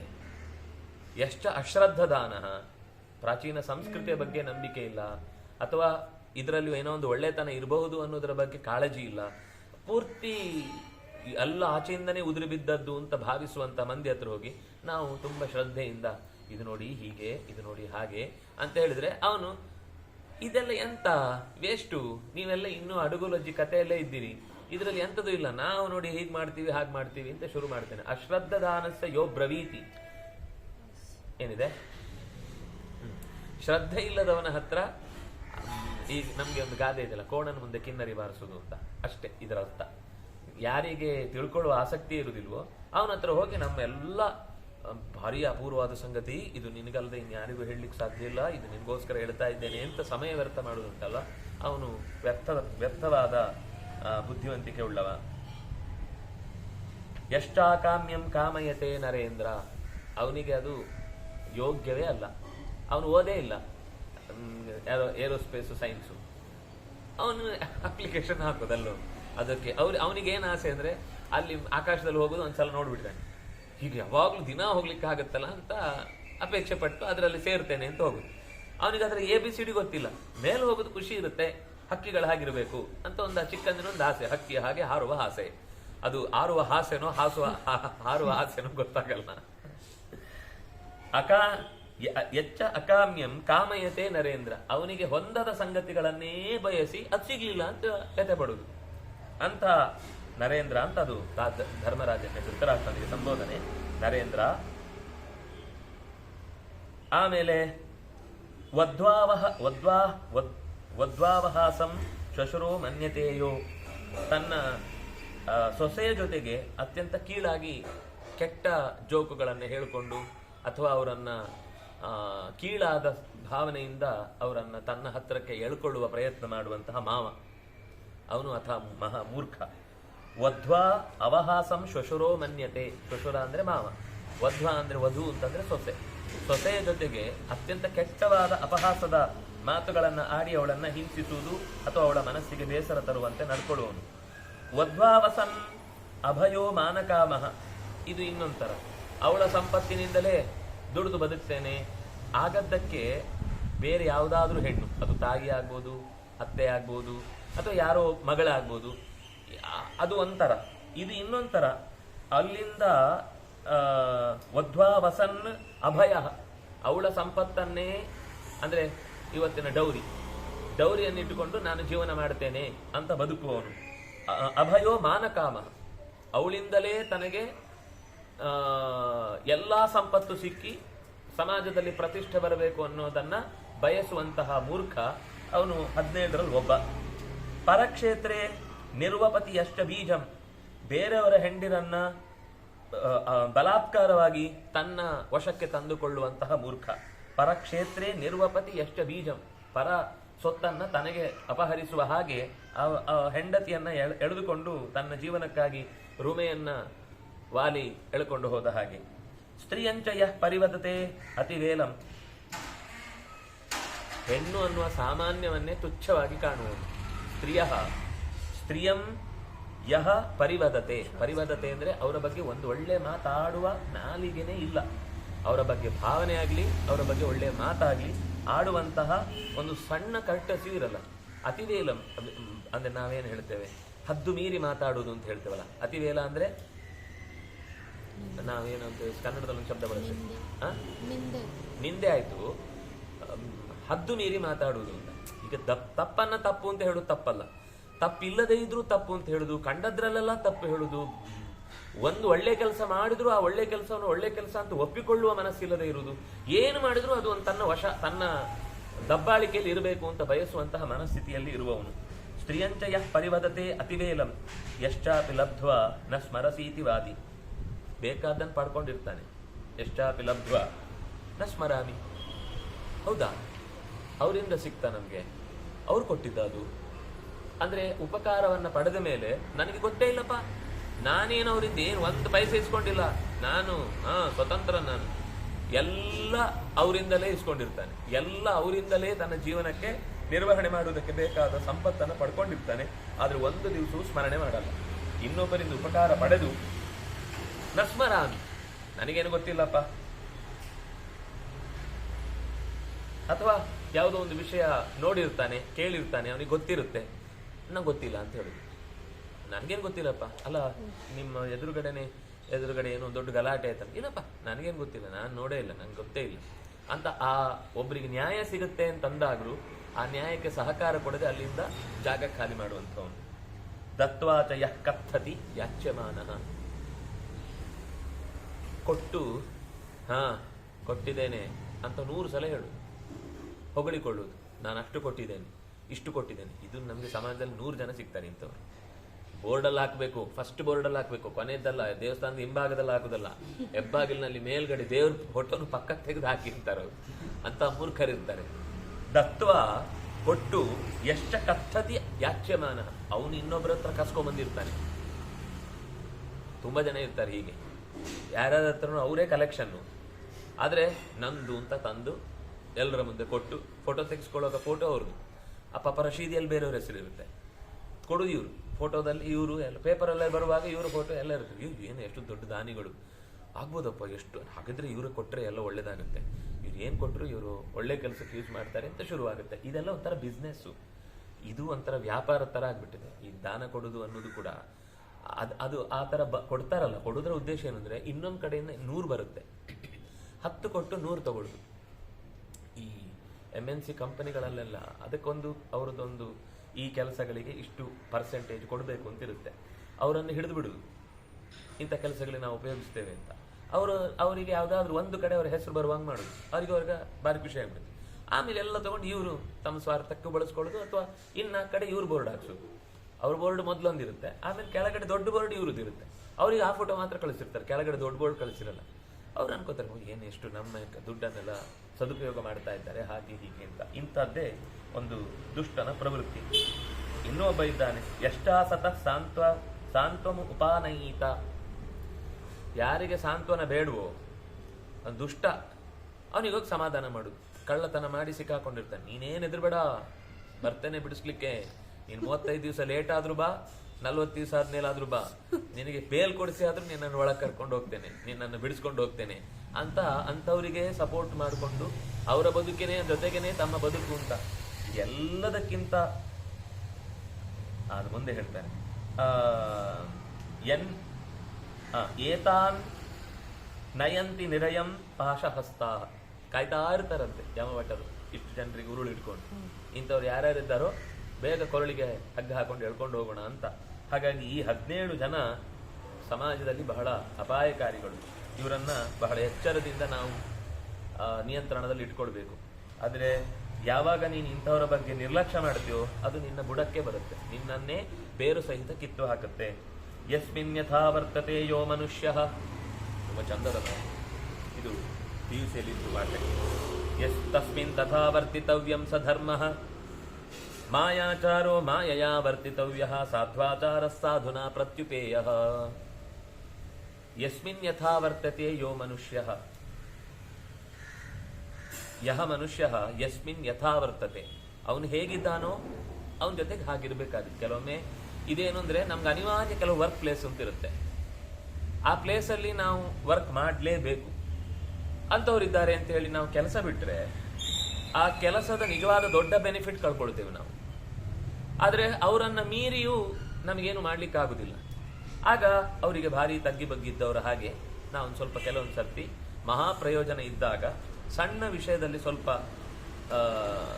ಅಂದ್ರೆ ದೊಡ್ಡ ಹಾನಿ ಆಗುವಂಥದ್ದಲ್ಲ, ಅವರಂಚೂರು ಹೊಗಳಿದ್ರೆ ಅವರೆಲ್ಲ ದೌರ್ಜನ್ಯನ ನಮ್ಮ ಮೇಲೆ ಮಾಡಲ್ಲ ಅಂತ ಇಟ್ಕೊಳ್ಳಿ. ತುಂಬಾ ದೌರ್ಜನ್ಯ ಮಾಡ್ತಿರ್ತಾರೆ, ಆದರೆ ಅವರನ್ನು ನೀವು ಇಂಥ ಎಷ್ಟು ವರ್ಷದಿಂದ ಇದ್ದೀರಿ, ನಿಮ್ಮಂಥವ್ರ ಕೈ ಕೆಳಕ್ಕೆ ಕೆಲಸ ಮಾಡೋದೇ ದೊಡ್ಡ ಭಾಗ್ಯ, ಬೈಕೊಳ್ಳಿಬೇಕಿದೆ ಒಳಗೆ. ಆದರೆ ಒಂದು ಸರ್ತಿ ಹಾಗೆ ಹೇಳಿದ್ರೆ, ಇವರಿಗೆ ನನ್ನ ಬಗ್ಗೆ ಒಳ್ಳೆ ಅಭಿಮಾನ ಇದೆ, ಅವ್ರ ಹತ್ರ 4 ಜನರ ಹತ್ರ ಇವರು ತುಂಬಾ ದೊಡ್ಡ ಮನುಷ್ಯ, ಎಷ್ಟು ವರ್ಷದಿಂದ ನಮ್ಮ ಕಂಪನಿಯಲ್ಲಿ ಕೆಲಸ ಮಾಡ್ತಿದ್ದಾರೆ ಅಂತ ಒಂದು 2 ಸಲ ಅಂದುಬಿಟ್ರೆ, ಆಮೇಲೆ ಕೆಲಸ ಏನಾದರೂ ಹೇಳಿದ್ರೆ ಅವ್ರು ಬೇಡ, ಅವರು ತುಂಬಾ ಕೆಲಸ ಇದೆ, ನೀ ಬಾರು ಅಂತ ಇನ್ನೊಬ್ಬರನ್ನು ಕರಿತಾನೆ, ಇವರನ್ನು ಬಿಡ್ಬಿಡ್ತಾನೆ. ಅಂಥ ವ್ಯಕ್ತಿಗಳ ಜೊತೆಗೆ ತಸ್ಮಿನ್ ತಥಾ ವರ್ತಿತವ್ಯಂ ಸಧರ್ಮ, ಅಂಥ ವ್ಯಕ್ತಿಗಳ ಜೊತೆಗೆ ಅವರಿಗೆ ಹೊಗಳಿದ್ರೇ ಖುಷಿ ಆಗುತ್ತೆ ಅಂತಿದ್ದಾಗ ನಮ್ಗೇನೋ ಒಂದು ಒಳ್ಳೇದಕ್ಕೋಸ್ಕರ ಸಂಪತ್ತು ಅಲ್ಲಿಗೆ ತಡೆಯಾಗದಂತೆ ಅವರಿಂದ ಬರುತ್ತೆ ಅಂತಂದಾಗ ದೋಷ ಇಲ್ಲ. ಇನ್ನೊಂದು ಸ್ವಲ್ಪ ಇದು ರಾಜನಿಗಾಗುವಾಗ ಸ್ವಲ್ಪ ಇದು ಕಠಿಣವಾದ ವಿಷಯ ಆಗ್ಬಿಡುತ್ತೆ. ಇದು ದುರ್ಬಲನ ದೃಷ್ಟಿಯಿಂದ ನಾನು ಹೇಳಿದ್ದು. ಇನ್ನೊಂದು ತರ ಏನಾಗುತ್ತೆ ಅಂದ್ರೆ, ಯಾರಿಗೆ ಯಾವ ಭಾಷೆಯಲ್ಲಿ ಹೇಳಬೇಕು ಹಾಗೆ ಹೇಳಬೇಕು. ಬೇಗ ಕೇಳುವವರಿಗೆ ಅದು ಮುಂದಿನ ವಿವರಣೆಯಿಂದ ಸ್ಪಷ್ಟ ಆಗುತ್ತೆ. ಅಲ್ಲಿ ಮಾಯಾಚಾರೋ ಮಾಯೆಯ ವರ್ತಿತವ್ಯ. ಮಾಯಾಚಾರ ಅಂತಂದ್ರೆ ದಗಲ್ಬಾಜಿತನ, ಮೋಸ.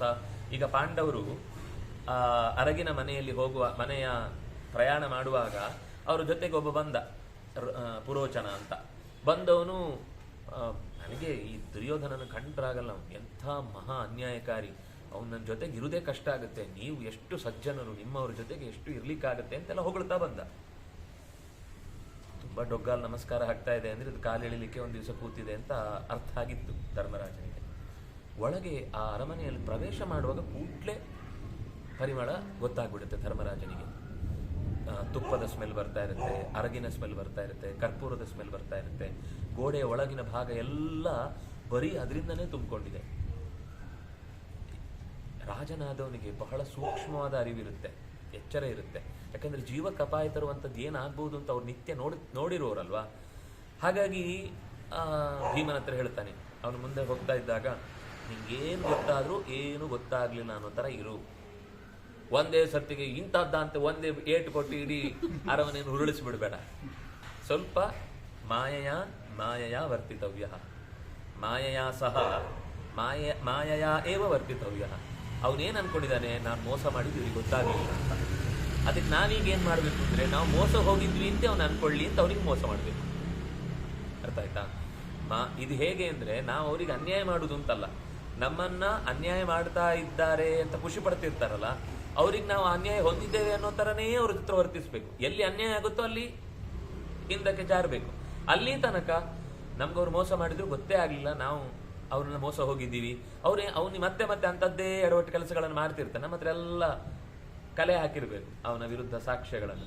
ಒಂದು ಸರ್ತಿ ಎಲ್ಲ ಸೇರಿಸಿ ಕೊನೆಗೆ ಒಟ್ಟಿಗೆ ಹೇಗೆ ಉತ್ತರ ಕೊಡಬೇಕು ಹಾಗೆ ಉತ್ತರ ಕೊಡಬೇಕು. ಸಾಧ್ವಾಚಾರ ಸಾಧುನ ಪ್ರತ್ಯುಪಯ. ಆದರೆ ತುಂಬ ಬೋದಾಳ ಸಿಕ್ಕ, ಏನು ಮೋಸ ಗೀಸ ಎಲ್ಲ ಗೊತ್ತಿಲ್ಲ, ನೇರವಾಗಿ ಅವನು ಇದ್ದಾಗ ಹೇಳ್ತದೆ. ಅವನಿಗೂ ನೀವು ಇದ್ದಾಗೆ ಹೇಳಬೇಕು, ನೋಡಿ ನೀವು ಹೀಗೆ ಇಷ್ಟು ವ್ಯಾಪಾರ ಮಾಡ್ತಿದ್ರಿ, ಇದರಿಂದ ಇಷ್ಟು ಲಾಸ್ ಆಗುತ್ತೆ, ಅದನ್ನ ನಾನು ಇಷ್ಟು ನಿಮ್ಮ ವ್ಯವಹಾರಕ್ಕೆ ಎಲ್ಲದಕ್ಕೂ ತಲೆ ಹಾಕ್ಲಿಕ್ಕಾಗಲ್ಲ, ನೀವು ಇಷ್ಟು ಕೊಟ್ಟರೆ ಇಷ್ಟು ಕೊಡ್ತೇನೆ. ಅವ್ರ ಹತ್ರ ನಾವು ಮೋಸ ಹೋಗ್ತಾ ಇದ್ದೀವಿ ಅನ್ನೋ ಥರದ ಯೋಚನೆ ಏನು ಬೇಕಿಲ್ಲ. ಯಾಕಂದ್ರೆ ಅವನು ಮೋಸ ಮಾಡಬೇಕು ಅಂತ ಹೇಳ್ತಿಲ್ಲ, ಅವನ ತಲೆಯಲ್ಲಿ ಒಂದಿರುತ್ತೆ, ನಾನು ಹೀಗೆ ಅನ್ಕೊಂಡಿದ್ದು ಹೀಗೆ ಇರಬೇಕು, ಆಗ ಅವನನ್ನು ನೀವು ತಿದ್ದಬಹುದು. ಒಂದು.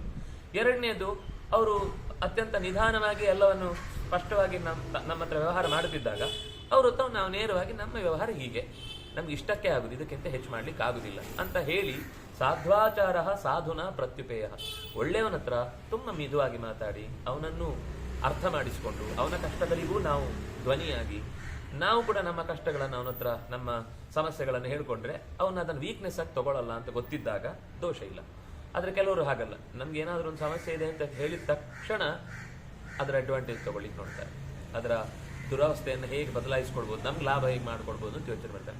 ಹಾಗಾಗಿ ಮಾಯಾಚಾರ ಮಾಯೆಯ ವರ್ತಿತವ್ಯ, ಸಾಧ್ವಾಚಾರ ಸಾಧುನ ಪ್ರತ್ಯುಪೇಯ. ಮುಂದೆ ಮತ್ತೊಂದು ಅಂಶವನ್ನ, ಇದು ಕೂಡ PUC ಟೆಕ್ಸ್ಟ್ ಬುಕ್ ಅಲ್ಲಿ ಇತ್ತು ಆ ಕಾಲದಲ್ಲಿ. ಈಗದ ಟೆಕ್ಸ್ಟ್ ಬುಕ್ ಅಲ್ಲಿ ಎಂಥದ್ದು ಇಲ್ಲ. ಆಗ ಎಷ್ಟು ಒಳ್ಳೊಳ್ಳೆ ಪಾಠಗಳಿದ್ದು ಅಂದ್ರೆ ಪಾಠ ಮಾಡಲಿಕ್ಕೆ ಸಮಯ ಕ್ಲಾಸಲ್ಲಿ ಹೋಗ್ತಿದ್ದಿದ್ದೇ ಗೊತ್ತಾಗ್ತಿರ್ಲಿಲ್ಲ, ಅಷ್ಟು ಒಳ್ಳೆ ಪಾಠಗಳಿದ್ದು. ಈಗದ ಟೆಕ್ಸ್ಟ್ ಬುಕ್ ನೋಡಿದ್ರೆ ಅನ್ಸ್ಬಿಡುತ್ತೆ ಎದ್ದು ಬರೋಣ ಅಂತ. ಅದರಲ್ಲಿ ಎಂಥ ಸತ್ವನೂ ಇರಲ್ಲ.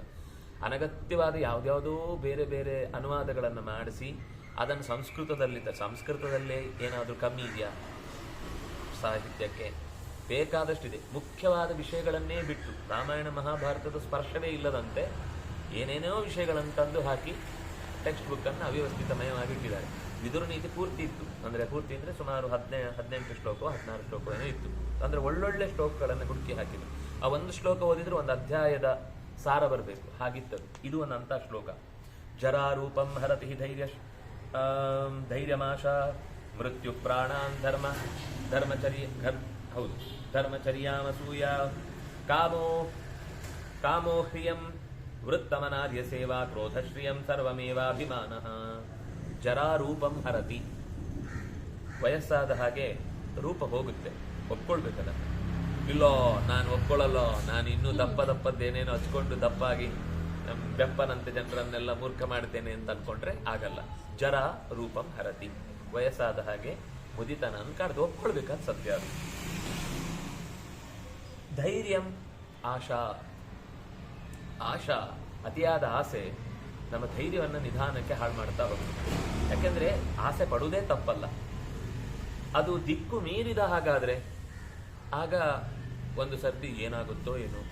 ಯಾವಾಗ ನಾವು ಅತಿಯಾದ ಆಸೆ ಪಟ್ಟಿರ್ತೇವೆ, ಅತಿಯಾದ ನಿರೀಕ್ಷೆ ಮಾಡಿರ್ತೇವೆ, ಇಲ್ಲ ನಮ್ಗೆ 500 ಸೀಟ್ ಬರುತ್ತೆ ಅಂತ ಇನ್ನೂ ಬೊಬ್ಬೆ ಹೊಡ್ಕೊಂಡು ಕೂತಿರ್ತಾರೆ ಅಂದ್ರೆ ಆವಾಗ ಯಾರಿಗೆ ಅದಕ್ಕೋಸ್ಕರ ಕೆಲಸ ಮಾಡಿದ್ದಾರೆ ಅವ್ರೇನಾದ್ರೂ ಹಾಗೆ ಮಾತು ಹೇಳಿದ್ರೆ ಸಮಸ್ಯೆ ಇಲ್ಲ.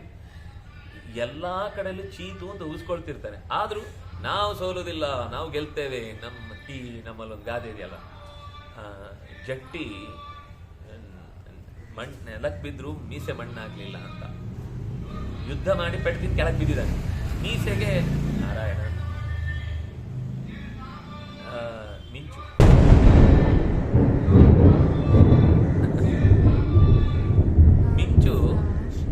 ಅದೇ ಹೊಡೆದಿದ್ದು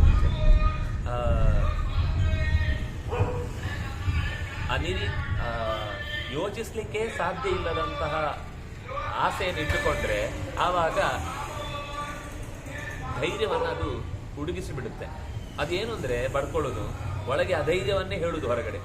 ನಮ್ಗೆ ಬರುತ್ತೆ, ನಮ್ಗೆ ಇಷ್ಟು ಬರುತ್ತೆ, ನಮ್ಗೆ ಅಷ್ಟು ಬರುತ್ತೆ, ಹಾಗೆ ಬರುತ್ತೆ, ಹೀಗೆ ಬರುತ್ತೆ, ಏನು ಬರ್ತಾ ಇರಲ್ಲ ಅವರಿಗೆ. ನೀವು ಅವರ 4 ಸರ್ತಿ ಮತ್ತೆ ಪ್ರಶ್ನೆ ಕೇಳಿ. ಅದು ನಾವು PUC ಇದ್ದಾಗ ಓದಿದ್ದು, ಅದು ನಾವು SSLC ಇದ್ದಾಗ ಓದಿದ್ದು.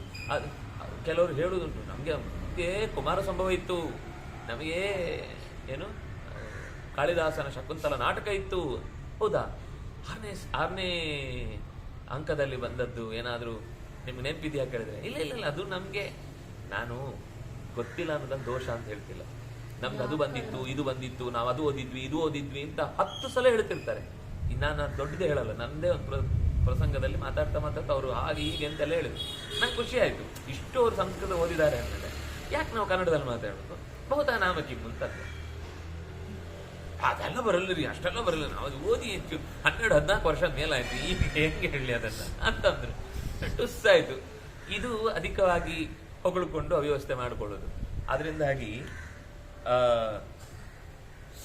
ಅತಿಯಾದ ತನ್ನ ಬಗ್ಗೆ ಹೇಳಿಕೊಳ್ಳುವ ವಿಷಯವೂ ಕೂಡ ಅವರಿಗೆ ಆಪತ್ತಿಗೆ ಕಾರಣವಾಗುತ್ತೆ.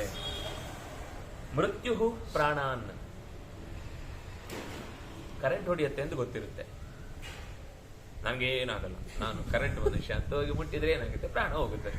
ನೀರು ಅದು ತುಂಬಾ ಆಳ ಇದೆ ಅಂತ ಗೊತ್ತಿದೆ, ಇಲ್ಲ ನಂಗೆ ಈಜು ಬರುತ್ತೆ, ಹಾಗೆ ನೋಡೇ ಇಲ್ಲ ಅದು ಎಷ್ಟು ಏನ್ ಪರಿಸ್ಥಿತಿಯಲ್ಲಿದೆ, ಅರ್ಧ ಹೆಣವಾಗಿ ಬರ್ತಾನೆ.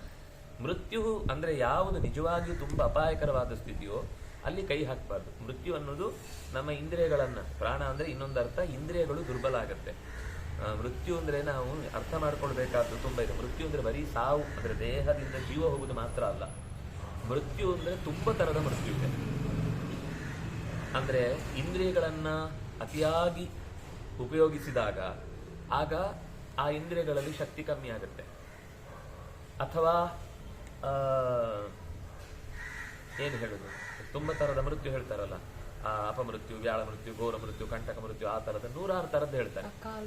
ಅಕಾಲ ಮೃತ್ಯು ಏನೋ ಒಂದೊಂದು ಮೃತ್ಯು ಅಂದ್ರೆ ಹೇಗೆ ಹೇಳುದು, ಯಾವುದರಿಂದ ನಾವು ಅಂದುಕೊಂಡದ್ದಕ್ಕಿಂತ ಬೇರೆಯದೇ ಆಗಿ ಅವನಿಗೆ ತುಂಬಾ ಹಾನಿ ಉಂಟಾಗುತ್ತೋ ಅದು ಒಂಥರ ಮೃತ್ಯು. ಆ ಮೃತ್ಯುವನ್ನ ಅದು ಎದುರಿಸಿದಾಗ ಇಂದ್ರಿಯಗಳು ದುರ್ಬಲವಾಗ್ತವೆ, ಇಂದ್ರಿಯಗಳಿಗೆ ಧೈರ್ಯ ಸಾಕಾಗುವುದಿಲ್ಲ. ಧರ್ಮಚರ್ಯ ಅಸೂಯ, ಅಸೂಯೆ ಉಂಟಲ್ಲ ಅದು ನಮ್ಮ ಧರ್ಮವನ್ನು ಹಾಳು ಮಾಡುತ್ತೆ. ನಾವು ಆ ಧರ್ಮ ಇನ್ನೊಬ್ಬನ ಚರ್ಯೆಯ ವಿಷಯದಲ್ಲಿ ನಾವು ಅಸೂಯೆ ಪಟ್ಟರೆ ಏನಾಗುತ್ತೆ ಅಂದ್ರೆ, ನಾವು ಮಾಡ್ತಾ ಇರುವ ಕೆಲಸಕ್ಕಿಂತ ಹೆಚ್ಚು ಅವನೇನ್ ಮಾಡ್ತಾನೆ ಅಂತ ಯೋಚನೆಯಲ್ಲೇ ಕಾಲ ಕಳೆಯುವುದಾಗುತ್ತೆ. ನಮ್ಮ ಧರ್ಮಚರ್ಯೆ, ನಮ್ಮ ಅನುಷ್ಠಾನ ಇದೆಲ್ಲ ವ್ಯರ್ಥವಾಗ್ಬಿಡುತ್ತೆ. ಅವನನ್ನು ಹೇಗೆ ಕಾಲು ತಪ್ಪಿಸೋದು, ಅವನಿಗೆ ಹೇಗೆ ತೊಂದರೆ ಕೊಡುದು. ಈಗ ಇನ್ನೊಬ್ಬರಿಗೆ ಓದ್ಲಿಕ್ಕೆ ತೊಂದರೆ ಕೊಡಬೇಕು ಅಂತ ಯಾರು ಅಸೂಯೆ ಪಡ್ತಾರೋ ಅವನು ಓದ್ಲಿಕ್ಕೆ ಆಗಲ್ಲ. ಅವನಿಗೆ ಇನ್ನೊಬ್ರು ಓದದಾಗ ಹೇಗೆ ಮಾಡುದು ಅಂತ ನೋಡುದ್ರಲ್ಲಿ ಅವನ ಜೀವನ ಕಳೆದು ಬಿಡ್ತಾನೆ. ತಾನು ಯಾವಾಗ ಓದ್ಬೇಕು ಗೊತ್ತಾಗಲ್ಲ. ಅವನ ತಲೆಯಲ್ಲಿ ತಾನು ಓದುವಾಗ್ಲು ಅವನೆಷ್ಟು ಓದ್ತಿದ್ದಾನೋ ಏನೋ, ಅವ್ನು ಏನು ಓದ್ತಿದ್ದಾನೋ ಏನೋ, ಅವ್ನಿಗೆ ಯಾವ ನೋಟ್ಸ್ ಸಿಕ್ತೋ ಏನೋ, ಅವನ ತಲೆಯಲ್ಲಿ ಅವ್ನ ನೋಟ್ಸು, ಅವನ ತಲೆ, ಅವನ ಓಟ, ಅವನ ಓದು, ಅವನ ಸಹಕಾರಿಗಳು, ಅವನು ಯಾರಿಗೆ ಫ್ರೆಂಡ್ಸ್ ಇದ್ದಾರೋ ಅವರೆಲ್ಲ ಏನ್ ಮಾಡ್ತಿರ್ತಾರೆ, ಅವನಿಗೆ ಎಷ್ಟು ಹೆಲ್ಪ್ ಮಾಡ್ತಾರೆ, ಗ್ರೂಪ್ ಸ್ಟಡಿ ಮಾಡಿರ್ತಾರೆ. ನನ್ ಮಾತ್ರ ಯಾರು ಗ್ರೂಪ್ ಸ್ಟಡಿ ಮಾಡಿಸೋರಿಲ್ಲ. ಇವನು ಒಂದ್ಸಲ ಹೋದ್ರು ಕೂತಾಗ ನೆಟ್ಟು ಕೂತಿರಲ್ಲ, ಒಂದೊಂದು ನಿದ್ದೆ ಹೊಡಿತಾನೆ, ಇಲ್ಲ ಅಲ್ಲಿ ತಂದಿಟ್ಟು ಚಿಪ್ಸ್ ಕಾಫಿಗಳನ್ನೇ ಖಾಲಿ ಮಾಡಿ ಕೂಡೋದ್ರಲ್ಲೇ ಆಗ್ತದೆ, ಹೊರಗೆ ಹಾಕ್ತಾರೆ. ನೀನ್ ಬಂದಂತ ಕಾಫಿ ಕುಡಿಲಿಕ್ಕ, ಚಿಪ್ಸ್ ತೆಗ್ಲಿಕ್ಕ, ಓದ್ಲಿಕ್ಕಂದ್ರೆ ಇಲ್ಲಿ ಬರಬೇಕು ಅಂತ. ಆಮೇಲೆ ಹೊಟ್ಟೆ ಕಿಚ್ಚಿಕೊಂಡು ಒಳಗೆ ವಟ ವಟ ವಟ ಅಂತ ಒದ್ದಾಡ್ತಾ ಇರೋದು. ಯಾರು ಅಸೂಯೆ ಪಡ್ತಾನೆ ಅವನು ತನ್ನ ಕರ್ಮವನ್ನು ಮಾಡ್ಕೊಳ್ಳಿಕ್ಕಾಗಲ್ಲ. ಇನ್ನೊಬ್ಬರ ಬಗ್ಗೆ ಅಸೂಯೆ ಪಡುವುದರಿಂದ ಒಂದು ದೊಡ್ಡ ಲಾಸ್ ಅದು ನಮ್ಮ ಜೀವನದಲ್ಲಿ. ಧರ್ಮಚರ್ಯ ಅಸೂಯ ಕಾಮೋ ಕ್ರಿಯಂ. ಒಂದ್ಸರ್ತಿ ಒಂದು ಪಡ್ಕೊಳ್ಬೇಕು ಅಂತ ಆಸೆ ಹುಟ್ಟಿದ್ರೆ ಆಮೇಲೆ ನಾಚಿಕೆ ಅನ್ನೋದು ಮರ್ತೇ ಹೋಗುತ್ತೆ. ರಾವಣನಿಗೆ ಯಾವ ರೀತಿಯಿಂದಲೂ ಇನ್ನೊಬ್ಬರ ಹೆಂಡಿರ ಮೇಲೆ ಕಣ್ಣು ಹಾಕುವುದು, ತನಗೆ ಬಲಾತ್ಕಾರದಿಂದ ಎಳ್ಕೊಂಡು ಹೋಗುದು, ಅಥವಾ ಅವರನ್ನ ಪುಸಲಾಯಿಸಿ ಏನೇನೋ ಮಾಡಿ ಅವರ ದೌರ್ಮನಸ್ಯಗಳನ್ನೆಲ್ಲ ತಾನು ಪರಿಹಾರ ಮಾಡ್ತೇನೆ ಅಂತ ಹೇಳಿ ಅವರನ್ನು ವಶಪಡಿಸಿಕೊಳ್ಳುವುದು ಅಂತ ಬಂದಾಗ, ಯಾರಾದ್ರೂ ನೀನು ತಗೊಂಡೋಗುದು ತಪ್ಪಲ್ವಾ ಅಂತ ಹೇಳಿದ್ರೆ ಅವನಿಗೆ ಅದರ ಬಗ್ಗೆ ಯೋಚನೆನೇ ಇಲ್ಲ. ಎಲ್ಲರ ಎದುರುಗಡೆ ಹೇಳ್ಕೊಂತಿರ್ತಾನೆ, ನಾನು ನಮ್ಮ ಅರಮನೆಯಲ್ಲಿ ಎಷ್ಟು ಜನರು ನಡೀತೇನೆ, ನನ್ನ ನಿಯಮ ಏನು ಅಂದ್ರೆ ಜಗತ್ತಿನಲ್ಲಿ ಯಾವುದು ಅತ್ಯಂತ ಉತ್ತಮವಾದ ವಸ್ತು ಇದೆಯೋ, ರತ್ನ ಇದೆಯೋ, ಹೆಣ್ಣಿದೆಯೋ, ಏನೇ ಪದಾರ್ಥ ಇದೆಯೋ ಅದು ನನ್ನ ಮನೇಲಿ ಇರ್ಬೇಕು. ನಾನು ರಾಜ ಏನ್ ಬೇಕಾದ್ರೂ ಮಾಡ್ಬೋದು. ನಾಚಿಕೆ ಅನ್ನೋದನ್ನೇ ಬಿಟ್ಟು ಅದು ತಪ್ಪು ಅನ್ನೋ ಒಳಗಿನ ಅಳುಕನ್ನು ಕಳ್ಕೊಂಡು ಬದುಕ್ತಾನೆ. ವೃತ್ತಂ ಅನಾರ್ಯ ಸೇವಾ. ಈ ಕೆಟ್ಟವರ ಸಹವಾಸ ನಮ್ಮ ವೃತ್ತಿಯಿಂದ, ವೃತ್ತ ಅಂದ್ರೆ ನಮ್ಮ ಆಟಿಟ್ಯೂಡ್ ಅನ್ನ ಹಾಳು ಮಾಡುತ್ತೆ, ನಮ್ಮ ವರ್ತನೆಗಳನ್ನ ಬದಲಾಯಿಸ್ಬಿಡುತ್ತೆ. ವೃತ್ತ ಅಂದ್ರೆ ವರ್ತನೆ, ನಮ್ಮ ವರ್ತನೆಯನ್ನೇ ನಾಶ ಮಾಡುತ್ತೆ, ನಮ್ಮ ವರ್ತನೆಗೆ ಹಾನಿ ಉಂಟು ಮಾಡುತ್ತೆ. ವೃತ್ತಂ ಅನಾರ್ಯ ಸೇವಾ. ಕ್ರೋಧ ಶ್ರಿಯಂ. ಕ್ರೋಧ, ಕೋಪ ಅನ್ನೋದು ನಮ್ಮ ಸಂಪತ್ತನ್ನು ನಾಶ ಮಾಡುತ್ತೆ. ಅಂಗಡಿಯಲ್ಲಿ ಕೂತಿರ್ತಾನೆ, ಯಾರೋ ಬರ್ತಾರೆ, 2 ಸೀರೆ 3 ಸೀರೆ 4 ಸೀರೆ 5 ಸೀರೆ ನೋಡ್ತಾರೆ. ಆಮೇಲೆ ಅವ್ರಿಗೆ ಯಾಕೋ ಸರಿ ಹೋಗ್ಲಿಲ್ಲ, ಸ್ವಲ್ಪ ಹೊರಗೆ ತಂದು ನೋಡ್ತಾರೆ, ಅದ್ರ ಕಲರ್ ಚೆನ್ನಾಗಿಲ್ಲ. ಅವ್ರಿಗೆ ಒಳಗಿದ್ದು ಜಿಗಿ ಲೈಟ್ ಹಾಕಿರ್ತಾರೆ. ಅವನೊಂಚೂರು ಬಾಗಿಲಿದ್ದು ಕಿಟಕಿ ಹತ್ರ ಒಂಚೂರು ಕಿಟಕಿ ತೆಗಿರಿ ಅಂತ ಹೇಳಿ ತೋರಿಸ್ತಾನೆ. ನೋಡಿದ್ರೆ ಅವರಿಗೆ ಬೇಡ, ನೀವೆಲ್ಲ ಸೀರೆ ನೋಡ್ಲಿಕ್ಕೆ ಬರುದಾ, ಮೈ ಮೇಲೆ ಹಾಕೊಂಡು ಫೋಟೋ ತೆಗಿಲಿಕ್ಕೆ ಬರುದಾ, ತಗೊಳ್ಳಿಕ್ಕೆ ಬರುದಾ ಅಂತ ಜೋರು ಮಾಡದ ಅಂತ ಇಟ್ಕೊಳ್ಳಿ. ಅವನು ಅಷ್ಟೊತ್ತು ತೋರಿಸಿದವ, ಬೇರೆ ಕಣೆಯಲ್ಲಿ ಹೋಗೋಣ ಎಲ್ಲಿ ಆದ್ರು ಬೇರೆ ಒಳ್ಳೆ ಅಂಗಡಿಯಿಂದ ತೋರಿಸ್. ಅದೇ ನೀವು ಹೋಗಿ ಅವನಿಗೆ 100 ಸೀರೆ ತೆಗಿಸಿ ಅವನ ಮುಖದಲ್ಲಿ ಒಂದು ಚೂರು ಬೇಸರ ಕಾಣಲ್ಲ. ಸಂಬಳ ಕೊಡುವುದೇ ಸೀರೆ ತೋರಿಸಿ ವಾಪಸ್ ಮಡಚಿರ್ಲಿಕ್ಕೆ. ಅಂದ್ಮೇಲೆ ಅದನ್ನು ಅವನು ಅರ್ಥ ಮಾಡ್ಕೊಂಡು ಅದೇ ತರ ಬದುಕಿದ ಅಂದ್ರೆ ಅವನ ಬಗ್ಗೆ ಎಲ್ರಿಗೂ ಅವ್ರು ಎಷ್ಟು ಕೇಳಿದ್ರು ತೋರಿಸ್ತಾರಪ್ಪ, ಬೇಜಾರೇ ಮಾಡ್ಕೊಳ್ಳ. ನಾನಿದು ನೇರವಾಗಿ ನೋಡಿದ್ದು ಹೇಳಿದ್ದು. ನಾನು ಯಾವ ಅಂಗಡಿಯಲ್ಲಿ ನಾನು ಅಯೋಧ್ಯೆಗೆ ಹೋದಾಗ ನಾವು ಪದಾರ್ಥಗಳನ್ನ ತೆಗೆದುಕೊಡಿ ಅಂದ್ರೆ ಅವನು ಎದ್ದೇಳಲಿಲ್ಲ ನೆಲದಿಂದ, ನಮ್ಗೆ ಕೈಗೂ ಸಿಕ್ತಿರ್ಲಿಲ್ಲ, ಅವನು ಎದ್ದೇಳಲಿಲ್ಲ. 3 ಸರ್ತಿ 4 ಸರ್ತಿ ಆಯ್ತು. ಕೊನೆಗೆ ಅವನು ಬೈಲಿಕ್ಕೆ ಶುರು ಮಾಡ್ದ, ನಿಮ್ಗೆ ತಿರುಗಾಡೋದು ಒಂದು ಕೆಲಸನ, ಅಂಗಡಿ ಅವನಿಗೆ ನಾವು ತಗೊಳ್ಳಿಕ್ಕೆ ಹೋಗ್ತಾರೆ, ಇನ್ನೇನು ಇಲ್ಲ. ಏನೋ ಅವನ ಭಾಷೆಯಲ್ಲಿ ಒಂದಿಷ್ಟು ಬೈದ. ಸರಿ ಹಾಳಾಗೋಗಪ್ಪ ಅಂತ ಬಿಟ್ಟು ಬಂದ್ವಿ. ಅವನ ಪಕ್ಕದಲ್ಲಿ ಒಂದು ಅಂಗಡಿ ಇತ್ತು, ಅವ್ನು ಹುಡುಗ ಒಬ್ಬ. ಎಷ್ಟು ಜನ ಇದ್ರು ಅಂದ್ರೆ ನಮ್ಗೆ ಅವನ ಮುಖನೇ ಕಾಣಿಸ್ತಿಲ್ಲ, ಅಷ್ಟು ಜನ ಇದ್ದಾರೆ. ಅಲ್ಲಿಂದನೇ ಅವನು ಅರ್ಧ ತಿಕ್ಕಿಗೆ ಮುಖ ಮಾಡಿ 1 ನಿಮಿಷ ತಾಳಿ ಇವ್ರನ್ನ ಕಳಿಸ್ಬಿಡುತ್ತೆ ನಿಮ್ಗೆ ಅಂತ ಅಲ್ಲಿಂದ ಮಾತಾಡಿ 10 ವಸ್ತುಗಳನ್ನು ತೆಗೆದು ಹೇಳಿ ಮತ್ತು ಬೇಡ ಅಂತ ಹೇಳಿದ್ರು. ಬೇಡ ಬಿಡಿ, ನಿಮ್ಗೆ ಇದು ಇಷ್ಟ ಆಗ್ಲಿಲ್ಲ ಅಂತ ಅನ್ಸುತ್ತೆ ಅಂತ ಅಂದ ಹೊರತು ಒಂಚೂರು ಅವನ ಮುಖದಲ್ಲಿ ಬೇಸರ. ಆದ್ರೆ ಅವನು ನಾಳೆ ತುಂಬಾ ದೊಡ್ಡ ಬಿಸ್ನೆಸ್ ಮ್ಯಾನ್ ಆಗ್ತಾನೆ. ಯಾರಿಗೆ ಕೋಪದಿಂದ ವ್ಯಾಪಾರ ಮಾಡ್ತಾನೋ ಅವನು ಯಾವತ್ತೂ ವ್ಯಾಪಾರಿ ಆಗುದಿಲ್ಲ, ಬೆಳೆಯುವುದಿಲ್ಲ, ತನ್ನನ್ನ ಎತ್ತರಕ್ಕೆ ಏರಿಸ್ಕೊಳ್ಳಿಕ್ ಸಾಧ್ಯ. ಇದು ವ್ಯಾಪಾರದ ದೃಷ್ಟಿಯಿಂದ ಮಾತ್ರ ಅಲ್ಲ, ಎಲ್ಲದಕ್ಕೂ ಸೇರಿ. ಪಾಠ ಮಾಡುವಾಗ್ಲೂ ಅರ್ಥ ಆಗ್ಲಿಲ್ಲ ಅಂತ ಒಂದು ಮಗು ಕೇಳ್ತು ಅಂತ ಇಟ್ಕೊಳ್ಳಿ. 1 ಸಲ ಕೇಳ್ತಿ, 2 ಸಲ ಕೇಳ್ತು, 3ನೇ ಸಲ ನಿಂಗೆ ಇಷ್ಟೊತ್ತು ಹೇಳಿದೇನು, ಅವರಿಗೆಲ್ಲ ಅರ್ಥ, ನಿಂಗೆ ಯಾಕೆ ಅರ್ಥ ಆಗ್ಲಿಲ್ಲ ಅಂದ್ಬಿಟ್ರೆ ನೆಕ್ಸ್ಟ್ ಸರ್ತಿ ನಮ್ಮ ಮಗು ಕೇಳಲ್ಲ, ಕಂಪ್ಲೇಂಟ್ ಮಾಡುತ್ತೆ, ಕೇಳಿದ್ರೆ ಬೈತಾರಷ್ಟೇ ಅಂತ. ಹಾಗಾಗಿ ಅದು ಯಾವತ್ತೂ ಕೂಡ ಕೋಪ ಅನ್ನೋದು ನಮ್ಮ ಕಾಂತಿಯನ್ನ ಹಾಳು ಮಾಡುತ್ತೆ, ನಮ್ಮ ಸಂಪತ್ತನ್ನ ಹಾಳು ಮಾಡುತ್ತೆ, ನಮಗೆ ಅನರ್ಥವನ್ನು ಉಂಟು ಮಾಡುತ್ತೆ. ಕ್ರೋಧ ಶ್ರಿಯಂ ಸರ್ವಮೇವ ಅಭಿಮಾನ. ಅಭಿಮಾನ ಇದೆಯಲ್ವಾ, ಸರ್ವ ಎಲ್ಲವನ್ನು ನಾಶ ಮಾಡುತ್ತೆ, ಯಾವುದನ್ನು ಉಳಿಸಲ್ಲ. ಏನಂದ್ರೆ ನಮ್ಮ ಹತ್ರ ಏನು ನಿಜವಾಗಿ ಅಭಿಮಾನ ಇರ್ಬೇಕು ಅದಿಲ್ಲ. ಆದ್ರೆ ಹೇಳ್ಕೊಳ್ಳಿಕ್ಕೆ ತುಂಬಾ ದೊಡ್ಡ ಹೇಳ್ಕೊಳ್ಳೋದು, ನಾವು ಹಾಗೆ ನಾವು ಹೀಗೆ ನೋಡಿದ್ರೆ ಎಂಥದ್ದು ಇಲ್ಲ. ನೀವು ಯಾವುದೇ ವಿಷಯ ಕೇಳಿ, ಅದು ಗೊತ್ತು, ನಮ್ಗೆ ಇದು ಗೊತ್ತು, ಹಾಗೆ ಗೊತ್ತು, ಹೀಗೆ ಗೊತ್ತು. ಮತ್ತೆ ಕೆಲವರಿಗೆ ಏನಂದ್ರೆ ನಾವು ಇಂತಹ ಜಾಗದಲ್ಲಿ ಬರುವುದೇ ದೊಡ್ಡ ವಿಷಯ ಅಂತ, ನಮ್ಮಂತವ್ರಿಗೆ ನಿಮ್ಮ ಹತ್ರ ಬರ್ತೇವೆ ಅಂತ ಹೆಮ್ಮೆ ಪಟ್ಕೊಂಡು ಮಾತಾಡ್ತಿರ್ತಾನೆ. 1 ಸಲ ಗೊತ್ತಾದ್ಮೇಲೆ ಇನ್ನೊಂದ್ಸಲ ಕರೆಯಲ್ಲ. ಇನ್ನೊಂದ್ಸಲ ಈ ಮನುಷ್ಯ ನಿಮ್ಗೆ ಈ ಸ್ಟೇಜಿಗೂ ಯೋಗ್ಯ ಅಲ್ಲ, ನಿಮ್ಗೆ ಕುರ್ಚಿ ಹತ್ತಿಗೂ ಲಾಯಕಲ್ಲ ಅಂತ ಗೊತ್ತಾಗ್ಬಿಡುತ್ತೆ. ಮುಂದೊಂದ್ಸಲ ಮುಟ್ಟಲ್ಲ ಅವನು. ಹಾಗೆ ಎಲ್ಲ ಕಡೆನೂ ತನ್ನ ಬಗ್ಗೆ ತಾನೇ ಹೇಳ್ಕೊಂಡು ಅಭಿಮಾನ ಯಾರು ವ್ಯಕ್ತಪಡಿಸ್ತಿರ್ತಾರೆ ಅವನು ಸರ್ವವನ್ನು ಕಳ್ಕೊಳ್ತಾನೆ. ಇನ್ನೊಂದು ಅಭಿಮಾನ ಅಂತಂದ್ರೆ ಸ್ವಲ್ಪ ಏನಾದ್ರೂ ಯಾರಿಂದನೋ ತಿಳಿಯದೆ ಗೊತ್ತಿಲ್ಲದೆ ಒಂಚೂರು ಅಗೌರವದ ರೀತಿ ಅವ್ರ ಉದ್ದೇಶಪೂರ್ವಕವಾಗಲ್ಲ, ಅಗೌರವದ ರೀತಿ ಆಯ್ತು ಅಂತ ಇಟ್ಕೊಳ್ಳಿ. ಅವ್ರ ಉದ್ದೇಶಪೂರ್ವಕವಾಗಿ ಮಾಡಿಲ್ಲ, ಸಿಟ್ಟು ಮಾಡ್ಕೊಂಡು ಎಲ್ಲದಕ್ಕೂ ಅವರ ಮೇಲೆ ನನ್ನ ಪ್ರೆಸ್ಟೇಜ್ಗೆ ಇದು ಅವಮಾನ, ನೀವು ಮಾಡ್ತಾ ಇರೋದು ಏನ್ ಅನ್ಕೊಂಡಿದ್ದೀರಿ ನೀವು, ನಮ್ಮನ್ನು ಎಷ್ಟು ಜನ ಕರೀಲಿಕ್ಕೆ ಕಾಯ್ತಿರ್ತಾರೆ ಗೊತ್ತಾ. ಇವನ್ನ ಡೈರಿ ನೋಡಿದ್ರೆ ಒಂದೇ ಕೊಡದಲ್ಲಿ ಎಂಥದ್ದು ಬರೋದಿಲ್ಲ, ಡೈರಿನೇ ಇಲ್ಲ ಫಸ್ಟ್ ಆಫ್ ಆಲ್. ಆಮೇಲೆ ಅದು ಹೇಳುವಾಗ ನಮ್ಗೆ ಎಷ್ಟು ಕೆಲಸ ಇತ್ತು ಗೊತ್ತಾ, ಹಾಗೆ ಅಂತ ಹೇಳಿದ್ರೆ ಸರಿಯಪ್ಪ ಇವ್ರು ಇಷ್ಟು ಸಣ್ಣ ವಿಷಯಕ್ಕೆ ಈ ಗಲಾಟೆ ಮಾಡ್ತಾರೆ ಅಂದ್ರೆ ಇನ್ನೊಮ್ಮೆ ಇವ್ರು ಕರೀದು ಬೇಡ. ನೆಕ್ಸ್ಟ್ ಸರ್ತಿ ಇವ್ರ ಕಾರ್ಯಕ್ರಮ ಆಗುವಾಗ ಹಿಂದೆ ಬಂದು ಕೂತಿರ್ತಾನೆ ಅವನಿಗೆ. ಏನು ಯಾರು ಕರೀಲಿಲ್ವ ಅಂದಿಲ್ಲ, ನನಗೆ ಅವತ್ತು ತುಂಬಾ ಕಾರ್ಯಕ್ರಮ ಇತ್ತು, ಇವತ್ತೇನೋ ಈಗ ಹೋಗ್ತಿದ್ದೆ ಒಂದು ಕಾರ್ಯಕ್ರಮ ಅಷ್ಟೇ, ಮಧ್ಯದಲ್ಲಿ ನಾನು ನೋಡ್ಕೊಂಡು ಹೋಗೋಣ ಅಂತ ಬಂದೆ ಅಂತ ಆಗ್ಲೂ ಬಿಡಲ್ಲ. ಈ ಅಭಿಮಾನ ಇರೋರಿದ್ದಾರಲ್ಲ, ಎಲ್ಲೂ ಹೋದ್ರೂ ತಮ್ಮತನವನ್ನು ಬಿಟ್ಕೊಳ್ಳಿಕ್ಕೆ ತಯಾರಿಲ್ಲ. ಇದು ಒಬ್ಬ ಮನುಷ್ಯನಿಗೆ ಇರಬೇಕು ಇರಬಾರ್ದು ಅಂತ ಹೇಳೋ ವಿಷಯದಲ್ಲಿ ಎಚ್ಚರ ವಹಿಸಬೇಕಾದ ಸಂಗತಿ ಅಂತ ವಿದುರ ಮಾತಾಡ್ತಾನೆ. ಇನ್ನೂ ಕೆಲವು ಸಂಗತಿಗಳನ್ನು ಧರ್ಮರಾಜನಿಗೆ ಧೃತರಾಷ್ಟ್ರನಿಗೆ ಹೇಳ್ತಾನೆ. ಅದನ್ನು ಮತ್ತೆ ನಾಳೆಯ ಚಿಂತನೆಯನ್ನು ನೋಡುವಾಗ ಇದನ್ನ ಸಂಖ್ಯಾತ ಮಾಡೋಣ ಅಂತ ಹೇಳ್ತಾ ನಾಳೆ ಆಗುತ್ತಾ